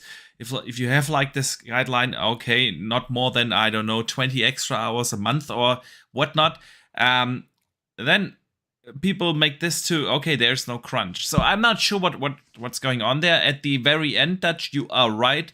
If the studios are not delivering, the head of the studios has to be held accountable. He has to change something. He has, and honestly, Phil should have had stepped in a long time ago, because this is not new. Yeah, it's really not new now. So, yeah, hope that answers the question. Asante, you want to add something? No, I think you guys are spot on, man. We got to hold the booty accountable. I'm sorry. We must move on. Oh, good, man. I'm a 12-year-old. Forgive me. I'm 12. The booty needs a good shake. The booty needs a good shake. Okay. All right, guys. With that, we're going to wrap the show up. Oh, damn. Before the booties are gonna shake even more. Oh, wow. Guys. All right, that was an awesome show. I want to say a big thank you to everyone who watched the show live with us here today. Big thank you to all the super chats, of course. Super appreciate the support. Big shout out, of course, to everyone who listens after the fact, either here on YouTube or on Spotify, Apple Podcasts, Google Podcasts, wherever you listen. We are basically everywhere. So thank you so much for lending us your ears and time. I hope you enjoyed the show, and I need to say a very, very special thank you to Kay Asante. Thank you, man, for taking the time out of your busy schedule to come here on, and we had a blast with you. So thank you so much. Let people know where they can find you and what you've coming up.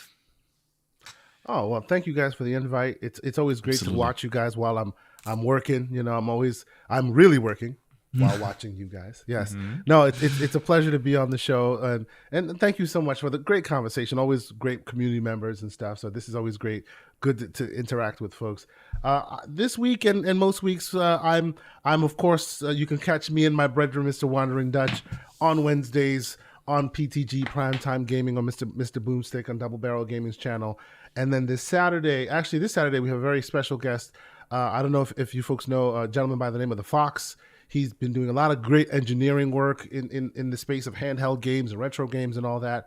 Reached out to him and he said he would come and talk on our show. He has a very interesting theory about the Series S being a Trojan horse for a potential handheld console. And not to be outdone, he says that, and then the next day you see Xbox come out. Well, they didn't come out officially, but they showed a Skunkworks project where they're trying to create a handheld UI front end for Windows.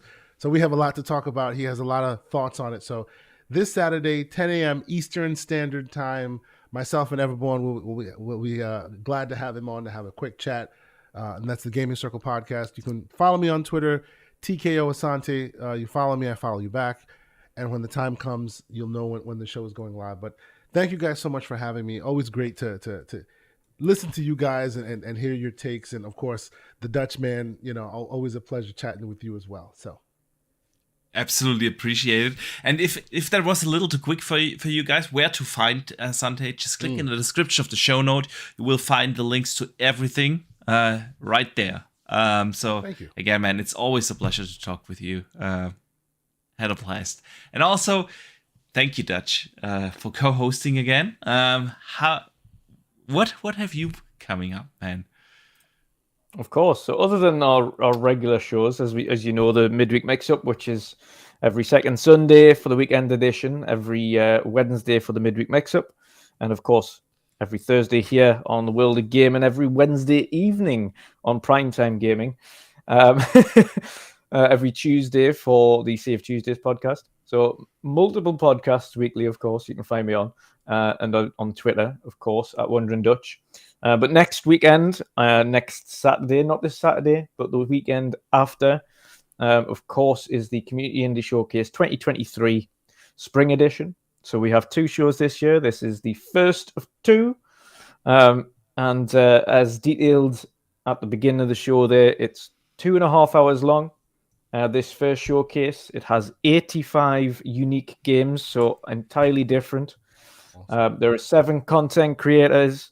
There's special guests, developers, giveaways, you name it, start to finish. It's going to be awesome. A lot of work's went into the quality of again upping the quality as we always try to do year on year. So there's new audio quality going in there. There's new visual qualities going in there.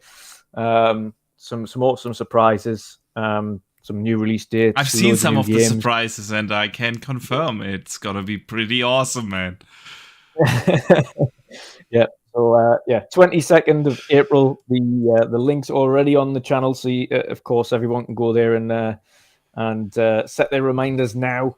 But it's going to be absolutely awesome. That's 6 p.m. UK, 1 p.m.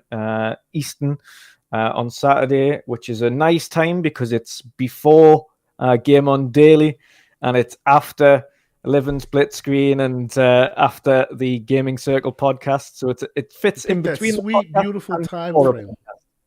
Perfectly in between. I can't wait to watch it. Sit down with my popcorn. It's going to be awesome. Yes. Yes, indeed. Yes, indeed. And I want to thank both of these gentlemen, both Asante and Boxenberger this year for taking part in the Spring Showcase.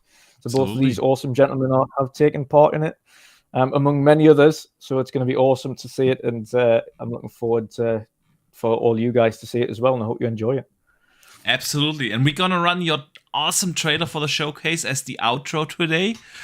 So you guys are not going to see the regular one. But again, I want to say a big thank you to everyone who watched here live today.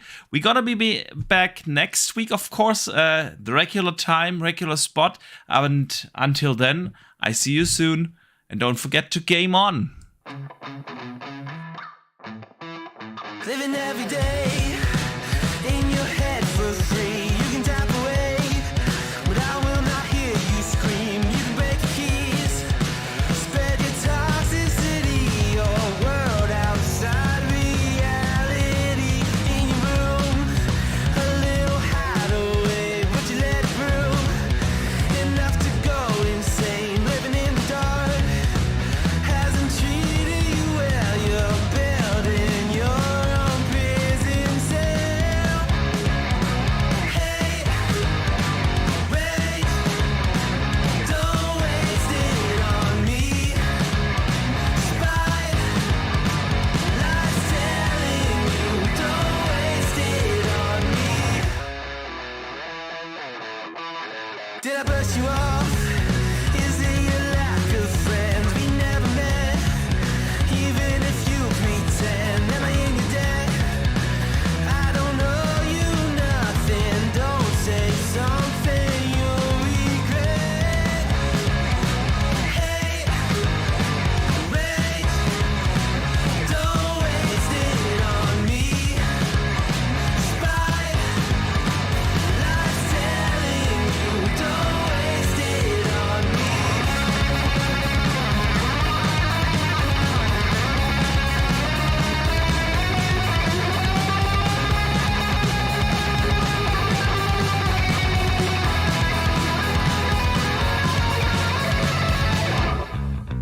Hate, rage, don't waste it on